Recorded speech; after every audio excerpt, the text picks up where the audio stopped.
ಪ್ರಿಯರೇ, ಈ ಸಂದೇಶ ನನ್ನ ಸ್ವಂತ ಪ್ರಸಂಗವಲ್ಲ. ಬೇರೊಬ್ಬ ಹಿರಿಯ ಸೇವಕರ ಬೋಧನೆಯನ್ನು ನಾನು ಕೇವಲ ಕನ್ನಡಕ್ಕೆ ಭಾಷಾಂತರ ಮಾತ್ರ ಮಾಡಿದ್ದೇನಷ್ಟೆ. ಕರ್ತನು ಈ ಸಂದೇಶದ ಮೂಲಕ ನಿಮ್ಮನ್ನು ಉಜ್ಜೀವಗೊಳಿಸಲಿ ಮತ್ತು ಆಶೀರ್ವದಿಸಲಿ. ಕರ್ತನು ಇವತ್ತು ನಮ್ಮ ಧ್ಯಾನಕ್ಕಾಗಿ ಕೊಟ್ಟಿರುವ ವಾಕ್ಯ ಭಾಗವನ್ನು ನಾವು ಗಮನಿಸೋಣ. ಗಲಾತ್ಯದವರಿಗೆ ಬರೆದ ಪತ್ರಿಕೆ 3ನೇ ಅಧ್ಯಾಯ, ಅದರಲ್ಲಿ 3-4 ವಚನಗಳನ್ನ ನಾವು ಓದೋಣ. ಇಷ್ಟು ಬುದ್ಧಿ ಇಲ್ಲದವರಾಗಿದ್ದೀರಾ? ದೇವರಾತ್ಮಾನುಸಾರವಾಗಿ ಪ್ರಾರಂಭಿಸಿ ಈಗ ಬಹಿರಾಚಾರಗಳಿಂದ ಸಿದ್ಧಿಗೆ ಬರಬೇಕೆಂದಿದ್ದೀರಾ? ನೀವು ಅಷ್ಟು ಬಾಧೆಗಳನ್ನು ಅನುಭವಿಸಿದ್ದು ವ್ಯರ್ಥವೇ ಎಂದು ಹೇಳಬೇಕೇನು? ನಾವು ಪ್ರಾರ್ಥಿಸೋಣ. ಕರ್ತನೇ, ನಮ್ಮ ಧ್ಯಾನಕ್ಕಾಗಿ ಕೊಟ್ಟಿರುವ ಈ ವಾಕ್ಯ ಭಾಗಕ್ಕಾಗಿ ನಾವು ಸ್ತೋತ್ರ ಮಾಡುತ್ತೇವೆ. ನಾವೆಲ್ಲರೂ ಇವತ್ತು ಈ ವಾಕ್ಯ ಭಾಗದ ಮುಂದೆ ನಮ್ಮನ್ನು ನಾವೇ ಪರಿಶೋಧಿಸುತ್ತಾ ನಿನ್ನ ಚಿತ್ತದ ಮೇರೆಗೆ ನಾವು ಮುಂದೆ ಸಾಗುವಂತೆ ನಮ್ಮನ್ನು ಸಿದ್ಧಪಡಿಸು. ಪವಿತ್ರಾತ್ಮನೇ, ನೀನೇ ನಮ್ಮ ಅಧ್ಯಾಪಕನು. ನನಗೂ ಈ ಸ್ಥಳಕ್ಕೆ ಸೇರಿ ಬಂದಿರುವ ನಿನ್ನ ಎಲ್ಲ ಸೇವಕರಿಗೂ ಸಹೋದರ ಸಹೋದರಿಯರಿಗೂ ನಿನ್ನ ವಾಕ್ಯವನ್ನು ಕಲಿಸು ಎಂದು ನಾನು ಪ್ರಾರ್ಥಿಸುತ್ತೇನೆ. ಕರ್ತನಾದ ಯೇಸುವಿನ ನಾಮದಲ್ಲೇ ಆಮೇನ್. ಇಲ್ಲಿ ಅಪೊಸ್ತಲನಾದ ಪೌಲನು ಕೇಳೋ ಪ್ರಶ್ನೆ, ದೇವರಾತ್ಮಾನುಸಾರವಾಗಿ ಪ್ರಾರಂಭಿಸಿ ಈಗ ಬಹಿರಾಚಾರಗಳಿಂದ ಸಿದ್ಧಿಗೆ ಬರಬೇಕೆಂದಿದ್ದೀರಾ? ಇಲ್ಲಿ ಬಹಿರಾಚಾರಗಳಿಂದ ಅಂತ ಕನ್ನಡ ಬೈಬಲ್ನಲ್ಲಿ ನಾವು ಓದ್ತೀವಿ. ಆದರೆ ಮೂಲ ಭಾಷೆಯಲ್ಲೂ ನಾವು ಇಂಗ್ಲೀಷ್ ಬೈಬಲ್ಲು ಮತ್ತು ಮಲಯಾಳಂ ಬೈಬಲ್, ಬೇರೆ ಬೈಬಲ್ಗಳಲ್ಲಿ ನಾವು ಓದಿದ್ರೆ ಇಲ್ಲಿ ಬರೋ ಪದ ಶರೀರ ಭಾವ ಎಂಬ ಪದ. ಇಂಗ್ಲೀಷಲ್ಲಿ ಫ್ಲೆಶ್, ಮಲಯಾಳಂನಲ್ಲಿ ಜಡಮ್ ಅಂತ ಓದ್ತೀವಿ. ಶರೀರ ಭಾವ ಎಂಬ ಪದ ನಾವು ಕನ್ನಡದಲ್ಲಿ ಬಳಸ್ತೀವಿ. ಶರೀರ ಭಾವ ಎಂಬ ಪದ ಅಥವಾ ಫ್ಲೆಶ್ ಅನ್ನೋದು ನಾವು ಹೊಸ ಒಡಂಬಡಿಕೆಯಲ್ಲಿ ವಿಶೇಷವಾಗಿ ಅನೇಕ ವಾಕ್ಯ ಭಾಗಗಳಲ್ಲಿ ನಾವು ಗಮನಿಸ್ತೀವಿ. ಒಂದು ವಿಶೇಷವಾದ ಒಂದು ವಾಕ್ಯ ಭಾಗ ರೋಮಾಪುರದವರಿಗೆ ಬರೆದ ಪತ್ರಿಕೆ 8ನೇ ಅಧ್ಯಾಯ. ಅಲ್ಲಿ ಶರೀರ ಭಾವಕ್ಕೆ ಅನುಸಾರವಾಗಿ ನಡೆಯುವುದು, ಆ ರೀತಿಯಾದ ಕಾರ್ಯಗಳು ನಾವು ಓದ್ತೀವಿ. ಇಲ್ಲಿ ಆ ಒಂದು ಪದ ನಾವು ಬಳಸಿದ್ರೆ ಇಲ್ಲಿ ಅಪೊಸ್ತಲನಾದ ಪೌಲನು ಕೇಳೋ ಪ್ರಶ್ನೆ ಏನಂದರೆ, ನೀವು ದೇವರಾತ್ಮಾನುಸಾರವಾಗಿ ಪವಿತ್ರಾತ್ಮನಿಂದ ನೀವು ಪ್ರಾರಂಭಿಸಿದ್ರಿ, ನಿಮ್ಮ ಆತ್ಮಿಕ ಜೀವನ ಪವಿತ್ರಾತ್ಮನಿಂದ ಪ್ರಾರಂಭಿಸಿದ್ರಿ. ಆದರೆ ಅದನ್ನು ನೀವು ಹೇಗೆ ಮುಗಿಸ್ತೀರಾ? ಹೇಗೆ ಮುಗಿಸ್ತಾ ಇದ್ದೀರಾ? ಹೇಗೆ ಅದನ್ನು ಸಿದ್ಧಿಗೆ ತರ್ತಾ ಇದ್ದೀರಾ? ಅದನ್ನು ಬಹಿರಾಚಾರಗಳಿಂದ ಅಥವಾ ಶರೀರ ಭಾವದಿಂದ ಮುಗಿಸ್ತಾ ಇದ್ದೀರಾ? ಆಗ ನಮ್ಮ ಮುಂದೆ ಇರೋ ಪ್ರಶ್ನೆ ಏನಂದರೆ, ಪ್ರಿಯರೇ, ನೀವು ಆತ್ಮನಿಂದ, ಪವಿತ್ರಾತ್ಮನಿಂದ ಆರಂಭಿಸಿ ಈಗ ನೀವು ಶರೀರ ಭಾವದಿಂದ ಮುಗಿಸ್ತಾ ಇದ್ದೀರಾ? ನಾವೆಲ್ಲರೂ ಚೆನ್ನಾಗಿ ಅರ್ಥ ಮಾಡ್ಕೋಬೇಕು. ದೇವರ ಸಭೆಗೆ ವಿರುದ್ಧವಾಗಿ ನಿಂತಿರುವ ಶತ್ರು ಯಾರಂದರೆ ಸೈತಾನನು. ಸೈತಾನನ ವಿರುದ್ಧವಾಗಿ ನಿಂತಿರುವ ಶತ್ರು ಬೇರೆ ಯಾರೂ ಅಲ್ಲ, ದೇವರ ಸಭೆಯಾಗಿದೆ. ಆದ ಕಾರಣ ಸೈತಾನನು ಯಾವಾಗಲೂ ಎಲ್ಲ ಕಾಲಗಳಲ್ಲೂ ದೇವರ ಸಭೆಯನ್ನು ಬಲಹೀನಪಡಿಸಲು, ದೇವರ ಸಭೆಯ ಬಲವನ್ನು ನಾಶ ಮಾಡಲು ಯಾವಾಗಲೂ ಬೇರೆ ಬೇರೆ ರೀತಿಯಾದ ತಂತ್ರಗಳನ್ನ ಪ್ರಯತ್ನಿಸ್ತಾ ಇರ್ತಾನೆ. ನಾವೆಲ್ಲರೂ ಚೆನ್ನಾಗಿ ಒಂದು ಮಾತು ಅರ್ಥ ಮಾಡ್ಕೋಬೇಕು. 1ನೇ ಶತಮಾನದಲ್ಲಿ ದೇವರ ಸಭೆ ಪವಿತ್ರಾತ್ಮನಿಂದ ಪ್ರಾರಂಭ ಆಯಿತು. ಆದರೆ ಅದನ್ನು ಶರೀರ ಭಾವದಿಂದ ಮುಗಿಸುವ ಹಾಗೆ ಮಾಡುವುದರಲ್ಲಿ ಸೈತಾನನು ಯಶಸ್ವಿಯಾದ, ಅದರಲ್ಲಿ ಆತನು ವಿಜಯಿಸಿದ. ಯಾಕಂದರೆ ದೇವರ ಸಭೆಯ ಚರಿತ್ರೆಯನ್ನು ನಾವು ಗಮನಿಸಿದ್ರೆ, ಅಧ್ಯಯನ ಮಾಡಿದ್ರೆ ನಮ್ಗೆ ಅರ್ಥ ಆಗುತ್ತೆ. 1ನೇ ಶತಮಾನದಲ್ಲಿ ದೇವರ ಸಭೆ ಒಂದು ಬಲಿಷ್ಠವಾದ ಸೈನ್ಯವಾಗಿ ಪ್ರಾರಂಭ ಆಯಿತು, ಎದ್ದೇಳ್ತು. ಆಗಿನ ಕಾಲದ ಲೋಕವನ್ನು ಅಲ್ಲಕಲ್ಲೋಲವಾಗಿ ಮಾಡಿತು. ಆದರೆ ಶತ್ರುವಾಗಿರುವ ಸೈತಾನನು ದೇವರ ಸಭೆಯನ್ನು ಶರೀರ ಭಾವಕ್ಕೆ ಅನುಸಾರವಾಗಿ ನಡೆಯುವ ಹಾಗೆ ಶರೀರ ಭಾವದ ಕಡೆಗೆ ಸೆಳೆಯುವುದರಲ್ಲಿ ಯಶಸ್ವಿಯಾದ.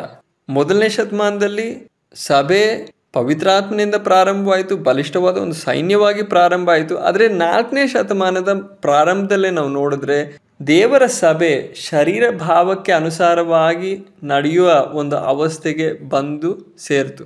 ಆದರೆ ಮತ್ತೆ 16ನೇ ಶತಮಾನದಲ್ಲಿ ದೇವರು ತನ್ನ ಕೃಪೆಯಿಂದ ತನ್ನ ಪವಿತ್ರಾತ್ಮನ ಮೂಲಕ ನವೀಕರಣವನ್ನು ಪ್ರಾರಂಭಿಸಿದ. ಸ್ವಲ್ಪ ಸ್ವಲ್ಪವಾಗಿ ಚಿಕ್ಕ ಚಿಕ್ಕದಾಗಿ ಅದು ಪ್ರಾರಂಭ ಆಗಿ 20ನೇ ಶತಮಾನದ ಪ್ರಾರಂಭದಲ್ಲಿ ನಾವು ನೋಡಿದ್ರೆ ಪವಿತ್ರಾತ್ಮನ ನವೀಕರಣದ ಉಜ್ಜೀವನದ ಕಾರ್ಯವು ತುಂಬ ಬಲಿಷ್ಠವಾಗಿ ನಡೆಯಿತು. ಆದರೆ ಇವತ್ತಿನ ಸಭೆಯ ಅವಸ್ಥೆ ಏನು ಅಂತ ನಾವು ದೇವರ ವಾಕ್ಯದ ಬೆಳಕಿನಲ್ಲಿ ಪವಿತ್ರಾತ್ಮನ ಸಹಾಯದಿಂದ ಪವಿತ್ರಾತ್ಮನ ಅಭಿಷೇಕದ ಮೂಲಕ ನಮಗೆ ಸಿಗುವ ಪರಿಪಕ್ವತೆಯೊಂದಿಗೆ ನಾವು ದೇವರ ಸಭೆಯ ಅವಸ್ಥೆಯನ್ನು ನಾವು ಗಮನಿಸಿ ಗ್ರಹಿಸೋದಕ್ಕೆ ನಾವು ಪ್ರಯತ್ನಿಸುವಾಗ ನಮ್ಗೆ ಅರ್ಥ ಆಗುತ್ತೆ. ಮತ್ತೊಮ್ಮೆ ದೇವರ ಸಭೆಯನ್ನು ಶರೀರ ಭಾವದ ಕಡೆಗೆ ಅಥವಾ ಶರೀರ ಭಾವಕ್ಕೆ ಅನುಸಾರವಾಗಿ ಜೀವಿಸುವ ಒಂದು ಅವಸ್ಥೆಗೆ ಎಳೆದುಕೊಂಡು ಹೋಗುವ ಒಂದು ಕಾಲವಾಗಿದೆ. ಆದ ಕಾರಣವೇ ದೇವರ ಪವಿತ್ರಾತ್ಮನು ಈ ರೀತಿಯಾದ ಬೈಬಲ್ ಕ್ಲಾಸ್ಗಳನ್ನ ಈ ಸ್ಥಳದಲ್ಲಿ ನಡೆಸುವುದಕ್ಕಾಗಿ ನನ್ನನ್ನು ಆಜ್ಞಾಪಿಸಿದ್ದು. ಸಾಧಾರಣವಾಗಿ ಹೇಳಿದ್ದಲ್ಲ, ಪ್ರೇರಣೆ ಕೊಟ್ಟಿದ್ದಲ್ಲ, ಆಜ್ಞಾಪಿಸಿದ್ದು. ನನಗೆ ಪವಿತ್ರಾತ್ಮನು ಆಜ್ಞೆ ಕೊಟ್ಟ, ನೀನು ಹೋಗಿ ನಡೆಸು. ಆಗ ನಾನು ಹೇಳಿದೆ, ಕರ್ತನೆ, ಕೇರಳದಲ್ಲಿ ದೇವರ ವಾಕ್ಯದ ಒಂದು ಕೊರತೆನೂ ಇಲ್ಲ. ಅನೇಕ ದೇವ ಸೇವಕರಿದ್ದಾರೆ, ಸತ್ಯವೇದದ ಪಂಡಿತರಿದ್ದಾರೆ. ದೇವರ ವಾಕ್ಯವನ್ನು ಚೆನ್ನಾಗಿ ಕಲಿಸುವುದಕ್ಕೂ ಬೋಧನೆ ಮಾಡೋದಕ್ಕೂ ಚೆನ್ನಾಗಿ ಸಾಮರ್ಥ್ಯವುಳ್ಳ ದೇವ ಸೇವಕರು ಅನೇಕರಿದ್ದಾರೆ. ಉತ್ತರ ಭಾರತದಲ್ಲೇ ದೇವರ ವಾಕ್ಯದ ಕೊರತೆ ಇದೆ. ಉತ್ತರ ಭಾರತದಲ್ಲಲ್ವಾ ಸೇವೆಗೆ ಅವಶ್ಯಕತೆ ಇರೋದು ಅಂತ ನಾನು ಕರ್ತನೊಂದಿಗೆ ವಾದ ಮಾಡುವಾಗ ಕರ್ತನ ಪವಿತ್ರಾತ್ಮನು ಮತ್ತೆ ಮತ್ತೆ ನನಗೆ, ನೀನು ಹೋಗಿ ನಾನು ಹೇಳೋದನ್ನು ನನ್ನ ಜನರಿಗೆ, ನನ್ನ ಸಭೆಗೆ ತಿಳಿಸು ಅಂತ ಹೇಳಿ ನನ್ನನ್ನು ಬಲವಂತ ಮಾಡಿದ್ದಕ್ಕೆ ನಾನು ನನ್ನ ಟೀಮು ಇಲ್ಲಿ ಬಂದಿದ್ದು. ಆವಾಗ ನಾನು ಕೇಳಿದೆ, ಕರ್ತನೆ, ನಾನಲ್ಲಿ ಹೋಗಿ ಯಾವ ವಾಕ್ಯ ಭಾಗ ನಾನು ಬೋಧನೆ ಮಾಡಬೇಕು ಅಂತ ಹೇಳಿದಾಗ ಕರ್ತನು ಈ ವಾಕ್ಯ ಭಾಗ ನನಗೆ ಕೊಟ್ಟಿದ್ದು. ನಾನು ಈ ವಾಕ್ಯ ಭಾಗದಿಂದ ನಾನು ಮಾತಾಡೋದುವಾಗ ಈ ಪ್ರಾರಂಭದ ಈ ಮೊದಲನೇ ದಿನದಲ್ಲೇ ನಾನು ಹೇಳ್ತೀನಿ, ದೇವ ಜನರೇ, ದೇವ ಸೇವಕರೇ, ನಾನು ಯಾರನ್ನು ವಿಮರ್ಶಿಸುವುದಕ್ಕೆ ಬಯಸ್ತಾ ಇಲ್ಲ. ದೇವರ ವಾಕ್ಯ ಎಂಬುದು ಒಂದು ಕನ್ನಡಿಯಾಗಿದೆ.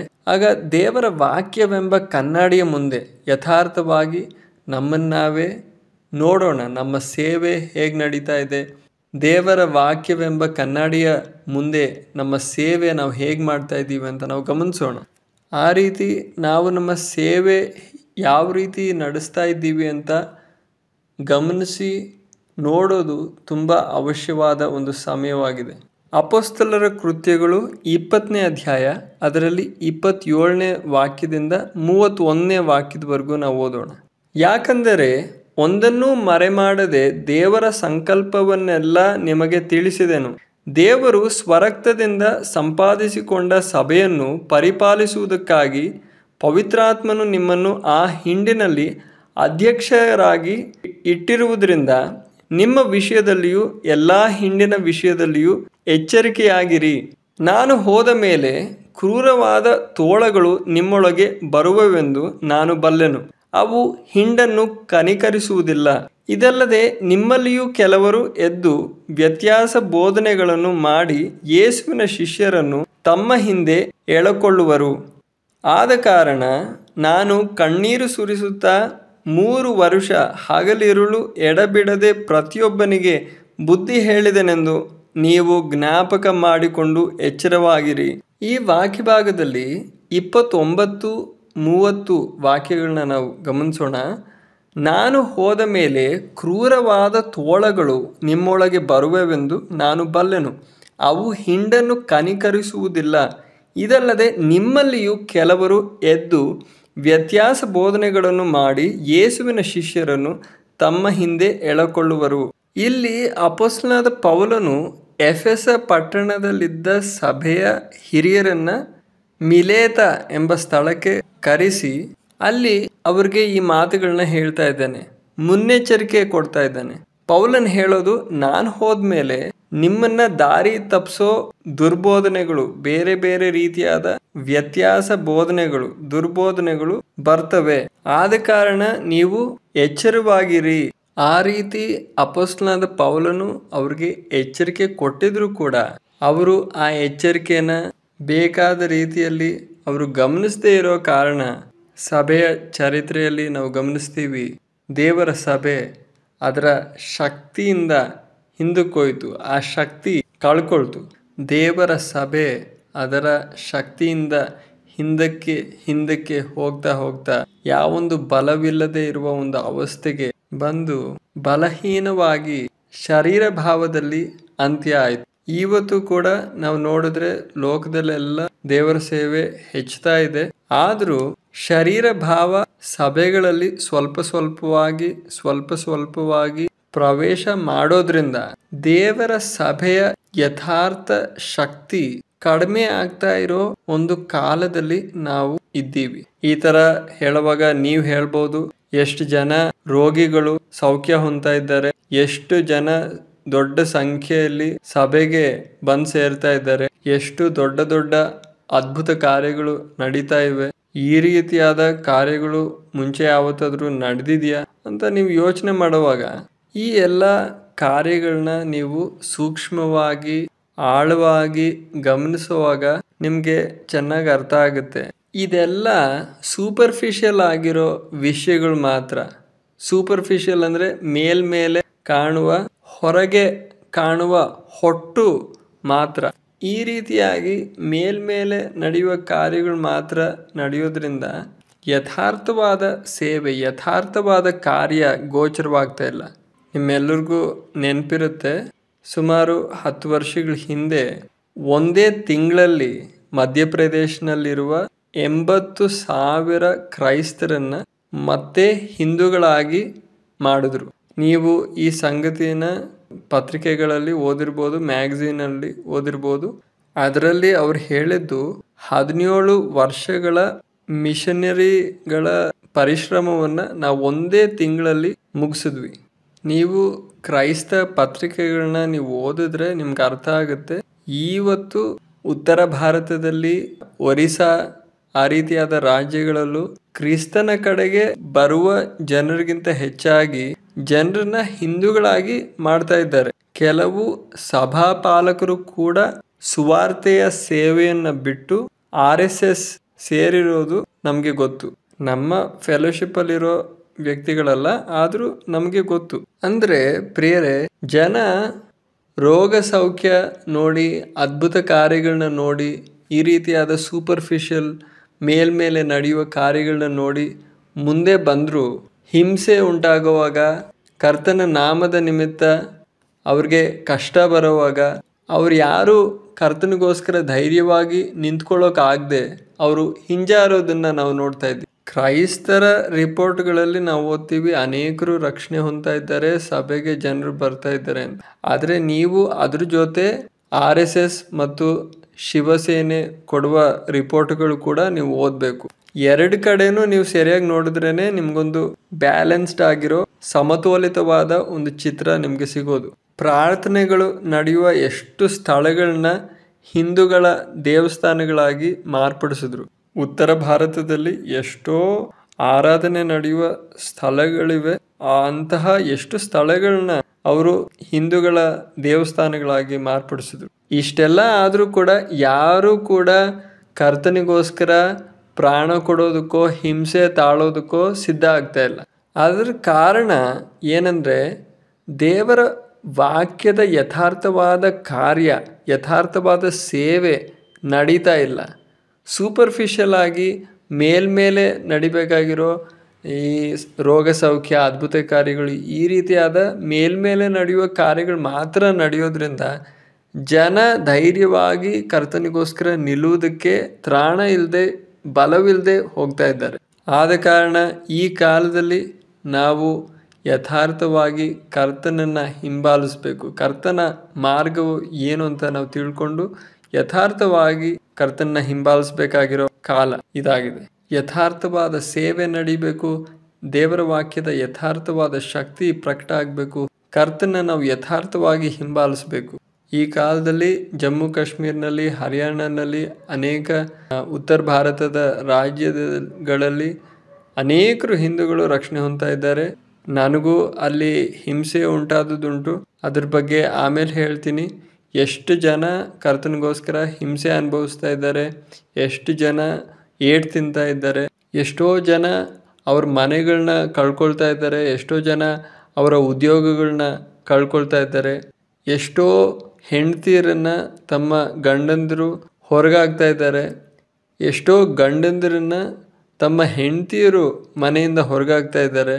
ಇಷ್ಟೆಲ್ಲ ಬೆಲೆ ಸಲ್ಲಿಸ್ಬೇಕಾಗಿ ಬಂದರೂ, ಕಷ್ಟಗಳು ಅನುಭವಿಸ್ಬೇಕಾಗಿ ಬಂದರೂ ಒಂದು ಕಡೆ ಸಾವಿರಗಟ್ಟಲೆ ಜನ ಕರ್ತನ ಕಡೆಗೆ ಬರ್ತಾ ಇದ್ದಾರೆ, ರಕ್ಷಣೆ ಹೊಂದ್ತಾ ಇದ್ದಾರೆ. ಆದರೆ ಇನ್ನೊಂದು ಕಡೆ ನಾವು ನೋಡೋದು, ಬೇರೆ ಕೆಲವು ಭಾಗಗಳಲ್ಲಿ ನಾವು ಗಮನಿಸೋದು, ರಕ್ಷಣೆ ಹೊಂದಿ ದೀಕ್ಷಾ ಸ್ನಾನ ಹೊಂದಿ ಕರ್ತನ ಕಡೆಗೆ ತಿರುಗಿರೋ ಜನ ಮತ್ತೆ ಹಿಂಜಾರಿ ಹಿಂದೂಗಳಾಗ್ತಾ ಇದ್ದಾರೆ. ಈ ಎರಡು ಸಂಗತಿಗಳನ್ನು ನಾವು ನೋಡ್ತಾ ಇದ್ದೀವಿ. ಅದರ ಕಾರಣ ಏನು ಅಂತ ನಾವು ಗಮನಿಸೋಣ. ಅದಕ್ಕಾಗಿ ಎಫೆಸದವರಿಗೆ ಬರೆದ ಪತ್ರಿಕೆ 2ನೇ ಅಧ್ಯಾಯ 20ನೇ ವಾಕ್ಯದಿಂದ 22ನೇ ವಾಕ್ಯದವರೆಗೂ ನಾವು ಓದೋಣ. ಅಪೊಸ್ತಲರು, ಪ್ರವಾದಿಗಳು ಎಂಬ ಅಸ್ತಿವಾರದ ಮೇಲೆ ನೀವು ಮಂದಿರದೋಪಾದಿಯಲ್ಲಿ ಕಟ್ಟಲ್ಪಟ್ಟಿದ್ದೀರಿ. ಯೇಸು ಕ್ರಿಸ್ತನೇ ಮುಖ್ಯವಾದ ಮೂಲೆಗಲ್ಲು. ಆತನಲ್ಲಿ ಕಟ್ಟಡದ ಎಲ್ಲ ಭಾಗಗಳು ಒಂದಕ್ಕೊಂದು ಹೊಂದಿಕೆಯಾಗಿ ಕಟ್ಟಡವು ವೃದ್ಧಿಯಾಗುತ್ತಾ ಕರ್ತನಲ್ಲಿ ಪರಿಶುದ್ಧ ದೇವಾಲಯವಾಗುತ್ತದೆ. ಆತನಲ್ಲಿ ನೀವು ಸಹ ಪವಿತ್ರಾತ್ಮನ ಮೂಲಕವಾಗಿ ದೇವರಿಗೆ ನಿವಾಸ ಸ್ಥಾನವಾಗುವುದಕ್ಕಾಗಿ ನಮ್ಮ ಸಂಗಡ ಕಟ್ಟಲ್ಪಡುತ್ತಾ ಇದ್ದೀರಿ.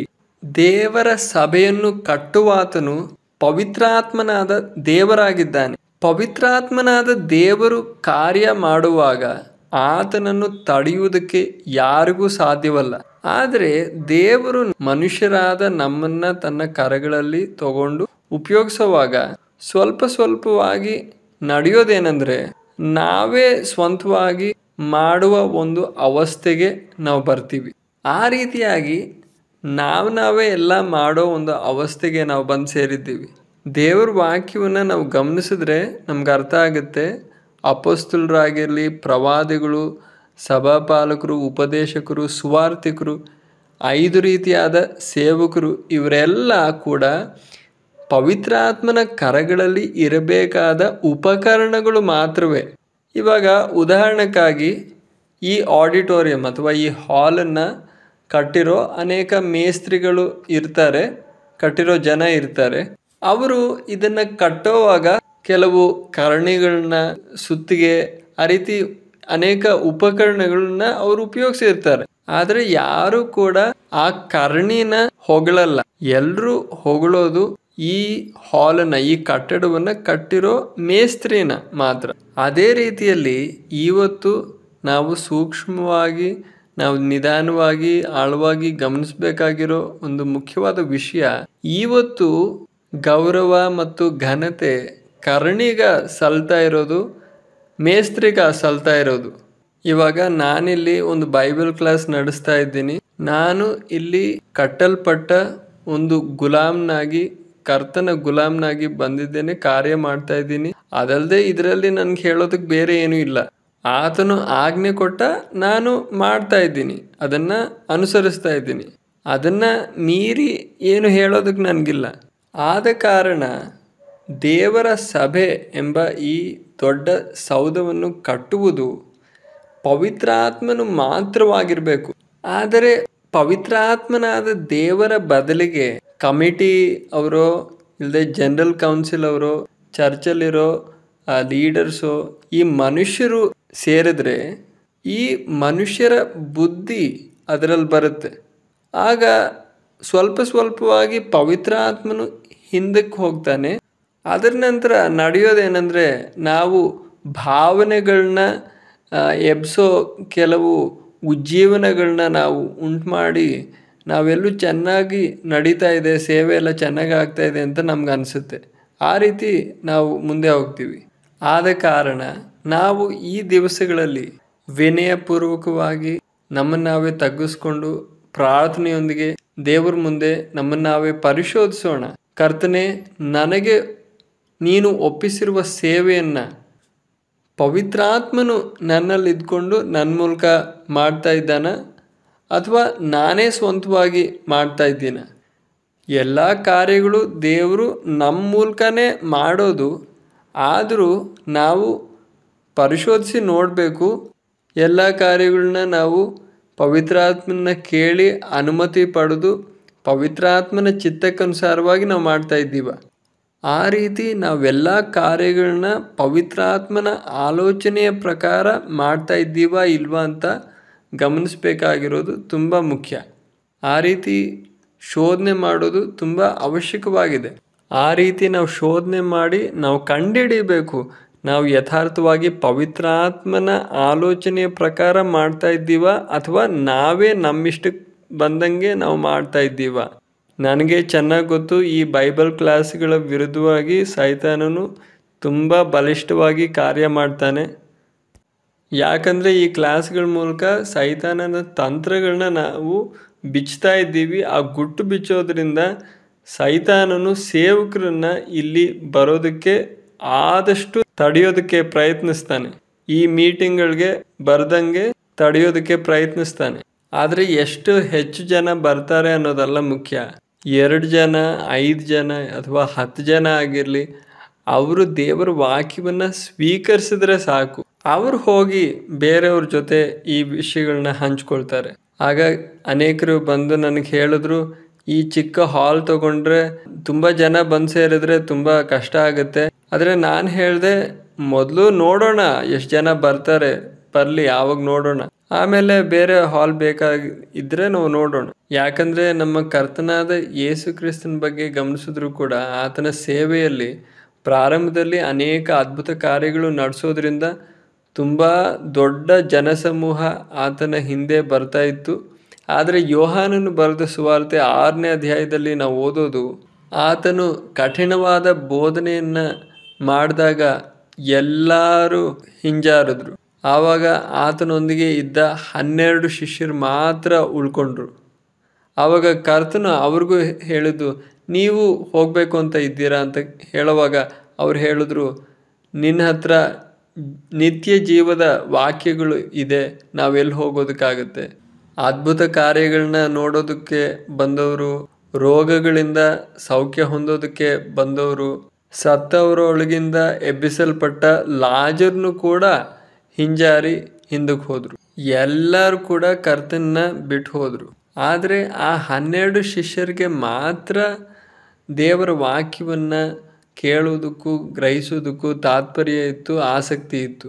ಆ ರೀತಿಯಾದ ಆಸಕ್ತಿ ಉಂಟಾಗೋದಕ್ಕೆ ಕಾರಣ ಏನು?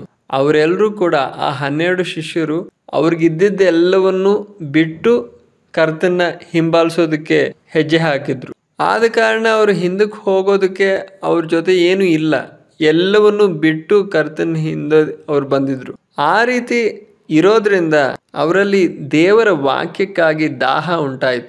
ಆದ ಕಾರಣ ಜನ ಸ್ವಲ್ಪ ಬಂದರು, ಜಾಸ್ತಿ ಬಂದರು, ಅದೊಂದು ಸಮಸ್ಯೆನೇ ಅಲ್ಲ. ನಾನು ಪ್ರಾರ್ಥನೆ ಮಾಡೋದು ತುಂಬ ಜನ ಬರಬೇಕು ಅಂತಲ್ಲ. ನಾನು ಪ್ರಾರ್ಥನೆ ಮಾಡೋದು, ಕರ್ತನೆ, ನಿನ್ನ ವಾಕ್ಯಕ್ಕಾಗಿ ಯಥಾರ್ಥವಾದ ದಾಹ ಇರೋರು ಈ ಮೀಟಿಂಗ್ಗಳಿಗೆ ಬರಲಿ.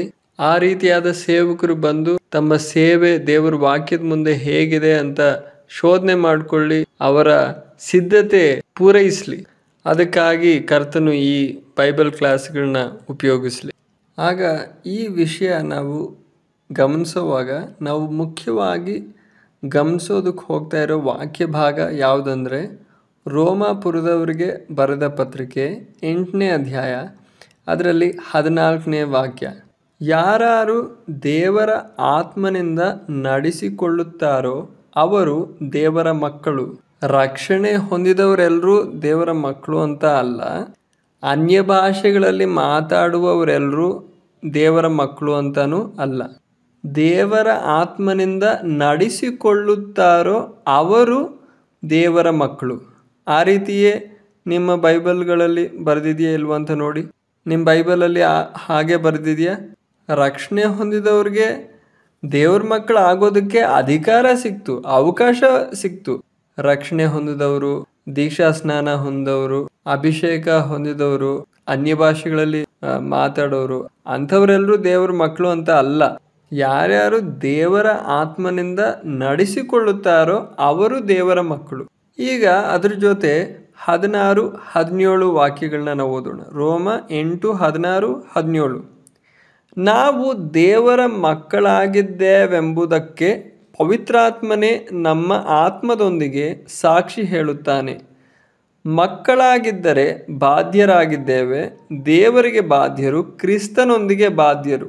ಹೇಗೆಂದರೆ ಕ್ರಿಸ್ತನಿಗೆ ಸಂಭವಿಸಿದ ಬಾಧೆಗಳಲ್ಲಿ ನಾವು ಪಾಲುಗಾರರಾಗುವುದಾದರೆ ಆತನ ಮಹಿಮೆಯಲ್ಲಿಯೂ ಪಾಲುಗಾರರಾಗುವೆವು. ಆಗ ನಾವು ದೇವರ ಮಕ್ಕಳಾಗಿದ್ದೇವೆ ಅಂತ ಯಾರು ಸಾಕ್ಷ್ಯ ಹೇಳ್ತಾ ಇದ್ದಾನೆ? ಪವಿತ್ರಾತ್ಮನೇ ನಮ್ಮ ಆತ್ಮದೊಂದಿಗೆ ಸಾಕ್ಷಿ ಹೇಳ್ತಾ ಇದ್ದಾನೆ. ನಾವು ದೇವರ ಮಕ್ಕಳು ಅಂತ ಯಾರು ಸಾಕ್ಷಿ ಹೇಳಬೇಕು? ನಮ್ಮಲ್ಲಿ ವಾಸವಾಗಿರುವ ಪವಿತ್ರಾತ್ಮನು ಸಾಕ್ಷ್ಯ ಹೇಳಬೇಕು. ಈತನು ಅಥವಾ ಈಕೆ ಮಾಡುವ ಎಲ್ಲ ಕಾರ್ಯಗಳು ಪವಿತ್ರಾತ್ಮನ ಮೂಲಕ ಅಂತ ಪವಿತ್ರಾತ್ಮನೇ ಸಾಕ್ಷಿ ಹೇಳಬೇಕು. ಒಬ್ಬ ಸಭಾಪಾಲಕ ಸಾಕ್ಷಿ ಹೇಳಿದ್ರೆ ಸಾಕಲ್ಲ, ನಿಮ್ಮ ಗಂಡ ಅಥವಾ ಹೆಂಡತಿ ಸಾಕ್ಷ್ಯ ಹೇಳಿದ್ರೆ ಸಾಕಲ್ಲ. ದೇವರ ಆತ್ಮನೇ ಸಾಕ್ಷಿ ಹೇಳಬೇಕು. ಈ ವ್ಯಕ್ತಿ ಮಾಡೋದೆಲ್ಲ ನಾನು ನನ್ನ ಪ್ರೇರಣೆ ಮೂಲಕ ಈತನ ಮಾಡ್ತಾ ಇದ್ದಾನೆ. ಆಗ ಪ್ರಿಯರೇ, ಎಲ್ಲ ಕಾರ್ಯಗಳನ್ನು ಮಾಡುವುದಕ್ಕೆ ಸಾಮರ್ಥ್ಯವುಳ್ಳ ಪವಿತ್ರಾತ್ಮನು ನಮ್ಮ ಮೂಲಕ ಮಾಡುವ ಒಂದು ಅವಸ್ಥೆ. ಈ ರೀತಿಯಾದ ಸಂಗತಿಗಳನ್ನ ನಾವು ಗ್ರಹಿಸಬೇಕು ಅಂದರೆ ರೋಮಾಪುರದವರಿಗೆ ಬರೆದ ಪತ್ರಿಕೆ 8ನೇ ಅಧ್ಯಾಯದಲ್ಲಿ ಕೆಲವು ಭಾಗಗಳನ್ನ ನಾವು ಗಮನಿಸಬೇಕು, ಗ್ರಹಿಸಬೇಕಾಗಿರುತ್ತೆ. ಹಾಗಾಗಿ ನಾವು ರೋಮಾಪುರದವರಿಗೆ ಬರೆದ ಪತ್ರಿಕೆ 8ನೇ ಅಧ್ಯಾಯ ಅದರಲ್ಲಿ 5ನೇ ವಾಕ್ಯದಿಂದ ನಾವು 11ನೇ ವಾಕ್ಯದವರೆಗೂ ಓದೋಣ. ಶರೀರ ಭಾವವನ್ನು ಅನುಸರಿಸುವವರು ಅದಕ್ಕೆ ಸಂಬಂಧಪಟ್ಟವುಗಳ ಮೇಲೆ ಮನಸ್ಸಿಡುತ್ತಾರೆ. ಪವಿತ್ರಾತ್ಮನನುಸರಿಸುವವರು ಪವಿತ್ರಾತ್ಮನಿಗೆ ಸಂಬಂಧಪಟ್ಟವುಗಳ ಮೇಲೆ ಮನಸ್ಸಿಡುತ್ತಾರೆ. ಶರೀರ ಭಾವದವುಗಳ ಮೇಲೆ ಮನಸ್ಸಿಡುವುದು ಮರಣ, ಪವಿತ್ರಾತ್ಮನವುಗಳ ಮೇಲೆ ಮನಸ್ಸಿಡುವುದು ಜೀವವೂ ಮನಃಶಾಂತಿಯೂ ಆಗಿದೆ. ಯಾಕಂದರೆ ಶರೀರ ಭಾವದವುಗಳ ಮೇಲೆ ಮನಸ್ಸಿಡುವುದು ದೇವರಿಗೆ ಶತ್ರುತ್ವವು. ಅಂಥ ಮನಸ್ಸು ದೇವರ ನಿಯಮಕ್ಕೆ ಒಳಪಡುವುದೂ ಇಲ್ಲ, ಒಳಪಡುವುದಕ್ಕಾಗುವುದೂ ಇಲ್ಲ. ಶರೀರ ಭಾವಾಧೀನರು ದೇವರಿಗೆ ಮೆಚ್ಚಿಕೆಯಾಗಿರಲಾರರು. ನೀವಾದರೂ ನಿಮ್ಮಲ್ಲಿ ದೇವರ ಆತ್ಮನು ವಾಸವಾಗಿರುವುದಾದರೆ ಶರೀರ ಭಾವಾಧೀನರಲ್ಲ, ದೇವರಾತ್ಮನಿಗೆ ಅಧೀನರಾಗಿದ್ದೀರಿ. ಯಾವನಿಗಾದರೂ ಕ್ರಿಸ್ತನ ಆತ್ಮನು ಇಲ್ಲದಿದ್ದರೆ ಅವನು ಕ್ರಿಸ್ತನವನಲ್ಲ. ಆದರೆ ಕ್ರಿಸ್ತನು ನಿಮ್ಮಲ್ಲಿದ್ದರೆ ದೇಹವು ಪಾಪದ ದೆಸೆಯಿಂದ ಸತ್ತದ್ದಾಗಿದ್ದರೂ ಆತ್ಮವು ನೀತಿಯ ದೆಸೆಯಿಂದ ಜೀವ ಸ್ವರೂಪವಾಗಿದೆ.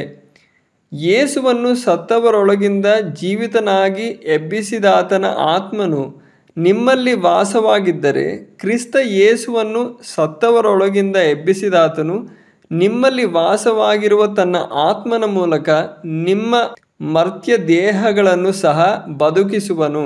ಇಲ್ಲಿ ನಾವು ಓದಿದ್ವಿ, ನಿಮ್ಮಲ್ಲಿ ದೇವರ ಆತ್ಮನು ವಾಸವಾಗಿರುವುದಾದರೆ. ಇಲ್ಲಿ ವಾಸವಾಗಿರುವುದು ಅಂತ ಓದುವಾಗ ಇಂಗ್ಲೀಷ್ನಲ್ಲಿ ಡ್ವೆಲ್ ಅಂತ ಓದ್ತೀವಿ. ಮೂಲ ಭಾಷೆಯಾದ ಗ್ರೀಕ್ನಲ್ಲೂ ಓದಿದ್ರೆ ಏನಂತ ಅರ್ಥ ಬರುತ್ತೆ ಅಂದರೆ ಮನೆಯಲ್ಲಿ ಒಬ್ಬರು ನಿವಾಸವಾಗಿದ್ದಾರೆ. ಆ ಒಂದು ಸಂದರ್ಭ ಈ ಪದ ನಮಗೆ ಸೂಚಿಸ್ತಾ ಇದೆ. ಆಗ ನಾವು ಯೋಚಿಸ್ಬೋದು, ನನ್ನಲ್ಲಿ ಪವಿತ್ರಾತ್ಮನ ಇದ್ದಾನಲ್ವಾ, ನಾನು ಅನ್ಯ ಭಾಷೆಗಳಲ್ಲಿ ಮಾತಾಡ್ತೀನಿ, ಅನ್ಯ ಭಾಷೆಗಳಲ್ಲಿ ಪ್ರಾರ್ಥನೆ ಮಾಡ್ತೀನಿ, ಅನ್ಯ ಭಾಷೆಗಳಲ್ಲಿ ನಾನು ಹಾಡ್ತೀನಿ. ಹೌದು, ಪವಿತ್ರಾತ್ಮನು ನನ್ನಲ್ಲಿ ವಾಸವಾಗಿದ್ದಾನೆ. ಆ ರೀತಿ ನಾವು ಗೊತ್ತಿಲ್ಲದೇನೆ ಆ ರೀತಿ ನಾವು ಭಾವಿಸ್ತೀವಿ. ಉದಾಹರಣೆಗೆ, ನಾನು ಈ ತ್ರಿಶೂರಿನಲ್ಲಿ ಒಂದು ಮನೆಯಲ್ಲಿ ವಾಸವಾಗಿದ್ದೀನಿ ಅಂತ ಅಂದ್ಕೊಳ್ಳಿ. ಆವಾಗ ಕರೆಂಟ್ ಬಿಲ್ ಅವನು ಮನೆಗೆ ಬಂದ ಅಂದ್ಕೊಳ್ಳಿ.